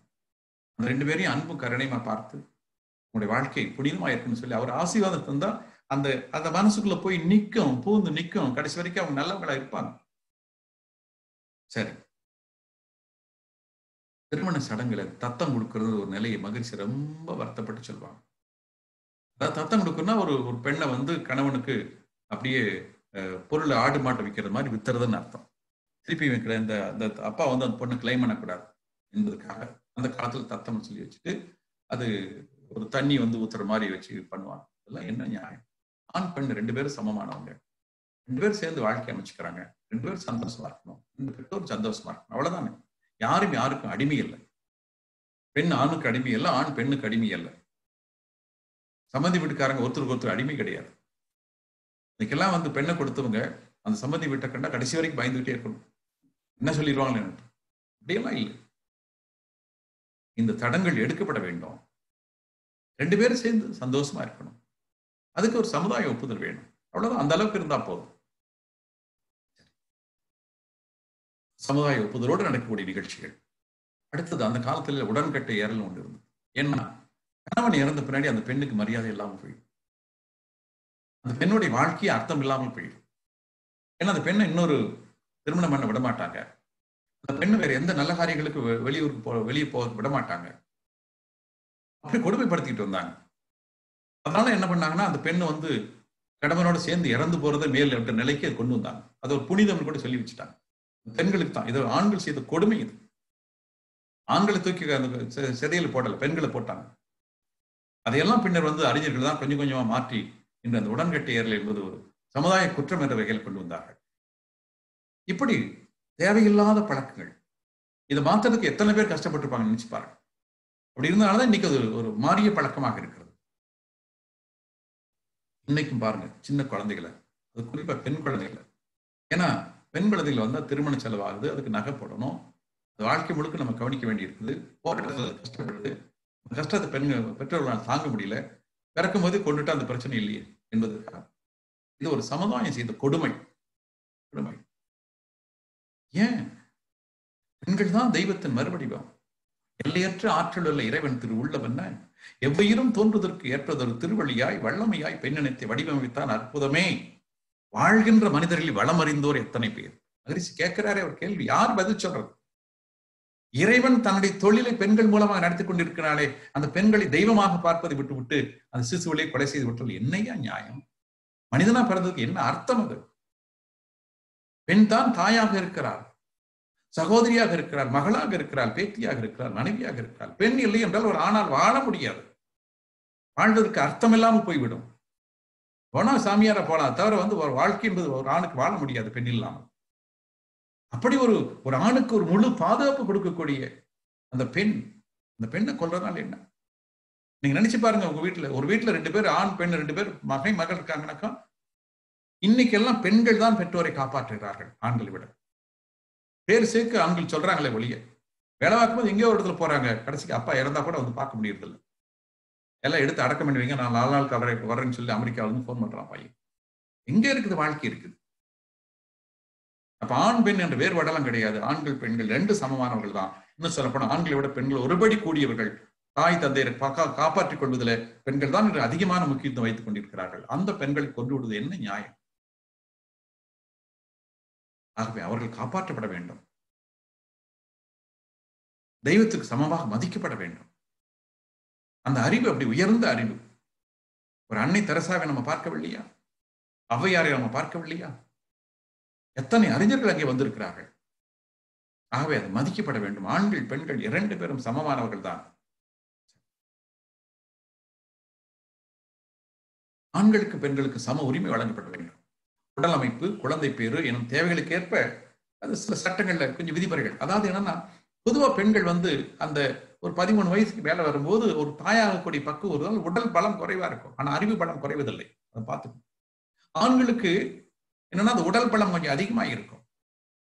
ஏன்னா அந்த காலத்துல ஆண்களுக்கு அந்த உடல் பலம் தேவைப்பட்டது. விலங்கோடு விலங்குகளாக வாழ்ந்தபோது விலங்குகளை எதிர்த்து போராடக்கூடிய தன்மை அந்த ஆணுக்கு இருந்தது. அதனால அந்த அன்னைக்கு ஆரம்பிச்ச அந்த ஆண் ஆதிக்கம் இன்னைக்கு வரைக்கும் வந்துகிட்டே இருக்கு. இன்னைக்கெல்லாம் எந்த விலங்குல இருந்து யாரையும் இன்னைக்கு காப்பாற்ற வேண்டிய அவசியம் இல்லை. அந்த ஆண்களுக்கு அந்த உடல் வலிமை என்பதெல்லாம் இன்னைக்கு ஒன்றும் பெருசா தேவையில்லை. அறிவுதான் வேணும், அறிவுதான் வேண்டும். ஆண்கள் பெண்கள் 2 பேரும் அறிவிலை உயர்ந்து இருக்கக்கூடியவர்கள், சிந்தனையாளர்கள் தான். அறிவு இருந்தால் போதும், உடல் ஆரோக்கியமான உடல் இருந்தால் போதும். ஆகவே பெண்கள் ஆண்கள் சமமானவர்கள். இன்னும் சொல்ல போனா ஒரு படி மேலானவர்கள் தான் பெண்கள். இன்னைக்கு பெண்கள் ஆர்மியில் இருக்கிறாங்க, டாக்டரா இருக்கிறாங்க, பைலட்டா இருக்கிறாங்க, டிரைவரா இருக்கிறாங்க. எல்லா தொழில்களிலும் அவர்கள் இருக்கிறார்கள். அவர்கள் ஏன் தாழ்மைப்படுத்த வேண்டும்? இன்னைக்கு அவங்க வேலை பார்க்காத இடமே இல்லை, அப்படி இருக்கிறாங்க. ஆகவே அந்த அறிவு மதிக்கப்பட வேண்டும். யார் அந்த பெண்கள்? நம்முடைய மகள், நம்முடைய சகோதரி, நம்முடைய குழந்தை, நம்முடைய பேத்தி பேரங்க. அப்போ நம்முடைய ஒரு பங்குதான், ஒரு அங்கம் தானே அவர்கள். அவர்கள் உயர்வு வர வேண்டும். அதான் நம்முடைய வாழ்க்கையில் நம்ம ஒரு முழுமையான நிலையை அனுபவிக்க முடியும். அதுதான் மகரிஷி அவர்கள் உலக சமுதாய திருமண திட்டம் என்று சொல்லி கொண்டு திருமண செலவை குறைப்பதற்காக சொன்னார். ஒரு 25 - 30 பேர் இருந்தா போதும், ரொம்ப பெரிய கூட்டம் எல்லாம் வேண்டாம். அந்த பொண்ணு வீட்டுல ஒரு 10 பேர், ஆண் வீட்டுல ஒரு 10 பேர், பொதுவான நண்பர்கள் 10 பேர், 30 பேர் இருந்தா போதும். அதை வச்சு ஆடம்பரமில்லாத செலவு செய்யுங்க. அந்த ஆண் பெண்ணை விரும்பணும், பெண் ஆணை விரும்பணும், அதற்கான ஒரு ஒப்புதல் வேணும். பெற்றோர் ஒத்துக்கொள்ளணும், அதுக்கான ஒப்புதல் வேணும். சமுதாயம் ஒத்துக்கொள்ளணும், அதுக்கான ஒப்புதல் வேணும். போதும், இது போதும் என்று சொல்லி அதை உலக சமுதாய திருமண திட்டமாக கொண்டு வந்தார்கள் மகிழ்ச்சி அவர்கள். இன்று தேவைப்பட்ட முறையில் அதை மாற்றிக்கொண்டு கூட நாம் அந்த முறையை வைத்துக் கொள்ளலாம். வீண் ஆடம்பர செலவை தவிர்க்கலாம். இல்லைன்னா தம்பதியர் ஒருத்தர் விரும்பணும், பெற்றோர்கள் ஒப்புதல் கொடுக்கணும், சமுதாயம் அதுக்கு ஒப்புதல் கொடுக்கணும். இவ்வளவுதான் திருமண சடங்கு. இந்த 3 நடக்கக்கூடிய வகையில் சில சடங்கு முறைகளை மாற்றிக்கொண்டு நாம் சிக்கனமாக செய்யலாம். இன்றைக்கு ஏன் துன்பங்கள் வருகிறது என்று சொன்னால், மனிதன் தனது மதிப்பை தான் உணரவில்லை. இப்போ ஒரு ஒரு மனித ஜீவன் என்று சொல்கின்ற போது உடல், உயிர், கருமையம், காந்தம் என்ற குறித்து இந்த ஒவ்வொன்றை பற்றியும் உண்மைகளையும் ஒரு மனிதன் உணர்ந்து கொள்கின்ற போது அந்த இயற்கையை உணர்ந்து கொள்ளலாம். இயற்கைக்கு முரணில்லாத வகையில் தன்னுடைய வாழ்க்கையை அமைத்துக் கொள்ளலாம். இப்ப நம்ம உடம்பை பத்தி நமக்கு தெரியல, நம்ம உடம்புடைய அந்த உயிர், அதை பத்தி நமக்கு தெரியல. அந்த உயிர் எப்படி காந்த அலைகளாக மாறி புலன்கள் வழியாக வெளிப்பட்டு இன்ப துன்பமாக மாறுகிறது என்பது தெரியல. எல்லாவற்றையும் நமக்குள்ளே செய்திகளாக குறித்து வைத்துக் கொண்டிருக்கிற கர்மயத்தை பற்றி நமக்கு தெரியல. இப்படி இந்த ஒரு பேசிக்கா சில செய்திகள் தெரியாதனால்தான் இந்த மனிதன் தனக்கு தானே துன்பத்தை விளைவித்துக் கொண்டு சமுதாயத்துக்கு துன்பத்தை விளைவிக்கக்கூடியவராக இருக்கிறார். அதை பற்றியெல்லாம் மகிழ்ச்சி அவர்கள் இந்த உடலை பற்றி நிறைய செய்திகளை சொல்லி இருக்கிறார்கள். இந்த உயிர் என்பது எப்படி இந்த உடலுக்குள்ளே ஓடிக்கொண்டிருக்கிறது, அந்த உடம்புக்குள்ளே அதை தங்க வைத்துக் கொள்வதற்கு எப்படி காய்கள் பயிற்சியில் செய்ய வேண்டும் என்ற முறையை சொல்லி இருக்கிறார்கள். அந்த உடம்பிலிருந்து வெளியேறக்கூடிய காந்த ஆற்றல் அது புலன்கள் வழியாக வெளிப்படுகின்ற போது எப்படி உணர்வுகளாக மாறுகிறது, அது மூளை வழியாக வெளிப்படுகின்ற போது எப்படி எண்ணமாக மாறுகிறது, அதை எப்படி முறைப்படுத்திக் கொள்ள வேண்டும் என்பதை பற்றி மகிழ்ச்சிகள் தெளிவாக சொல்லி இருக்கிறார்கள். கர்மயம் என்பது அந்த உடம்பின் நடுப்பகுதியில் அமைந்து நாம் செய்யக்கூடிய எல்லா செய்திகளையும் அது குறித்து வைத்துக் கொண்டு அது தக்க காலத்தில் நமக்கு அது விளைவுகளாக கொடுத்துக் கொண்டிருக்கிறது என்று இவற்றை பற்றியெல்லாம் இதுவரை இல்லாத செய்திகளை எல்லாம் மிகவும் ஆழமாகவும் நுணுக்கமாகவும் அதே சமயத்தில் எல்லோரும் புரிந்து கொள்ளக்கூடிய வகையிலே அர்த்தத்தை விளக்கி இருக்கிறார்கள். இந்த உண்மைகளை தெரியாமல் தான் மனிதன் தனக்குத்தானே துன்பத்தை விளைவித்துக் கொண்டு இந்த சமுதாயத்துக்கும் துன்பத்தை விளைக்கக்கூடிய நிலையில வாழ்ந்து கொண்டிருக்கின்றான். ஆகவே மனித மதிப்புணர்ந்து வாழ்வோம், நம்மை பற்றி தெரிந்து கொள்வோம், அந்த உயிர் தன்மை பற்றி தெரிந்து கொள்வோம், அந்த உயிரிலிருந்து விரிவாகக்கூடிய மனதை பற்றியும் காந்தத்தை பற்றியும் தெரிந்து கொள்வோம், எல்லாவற்றுக்கும் அடிப்படையாக நமது மனதின் அடித்தளமாக இருக்கக்கூடிய கர்மயத்தை பற்றி தெரிந்து கொள்வோம். ஒரு நல்ல வாழ்க்கை வாழ்வோம் என்று சொல்லி, ஒரு அர்த்தமுள்ள வாழ்க்கை வாழ்வோம் என்று சொல்லி இன்னும் சில செய்திகள் இருக்கின்றன. நாம் இந்த அளவில் இன்றைய நிகழ்ச்சியை நிறைவு செய்து கொள்வோம் என்று சொல்லி இதுவரை அமைதியாக கேட்டுக்கொண்டிருந்த அத்தனை அன்பு உள்ளங்களுக்கு நன்றி சொல்லி, மகிழ்ச்சி அவர்கள் இப்படி ஆழமான சிந்தனைகளைத்தான் இந்த உலக சமாதான திட்டம் என்பதில் கொடுத்திருக்கிறார்கள். பொதுவாக நம்ம மற்ற பாடங்கள்லாம் படிக்கும்போது பார்த்தீங்கன்னாக்கும் ஏற்கனவே வந்த செய்திகள் திரும்ப திரும்ப வரும். இங்கு வரக்கூடிய செய்திகள் சில செய்திகள் புதுமையாக இருக்கும். இன்னும் நிறைய செய்திகளை மகிழ்ச்சி அவர்கள் கொடுத்திருக்கிறார்கள். இந்த தாளில் நம்ம இன்னும் வெவ்வேறு நிலைகளில் பின்னர் பார்க்க இருக்கிறோம் என்று சொல்லி இன்று இந்த அளவில் இந்த கல்வியை நம்ம நிறைவு செய்வோம். இதுவரை கேட்டுக்கொண்டிருந்த அத்தனை அன்பு உள்ளவர்களுக்கு நன்றி சொல்லி, இது சம்பந்தமாக ஏதாவது சில கேள்விகள்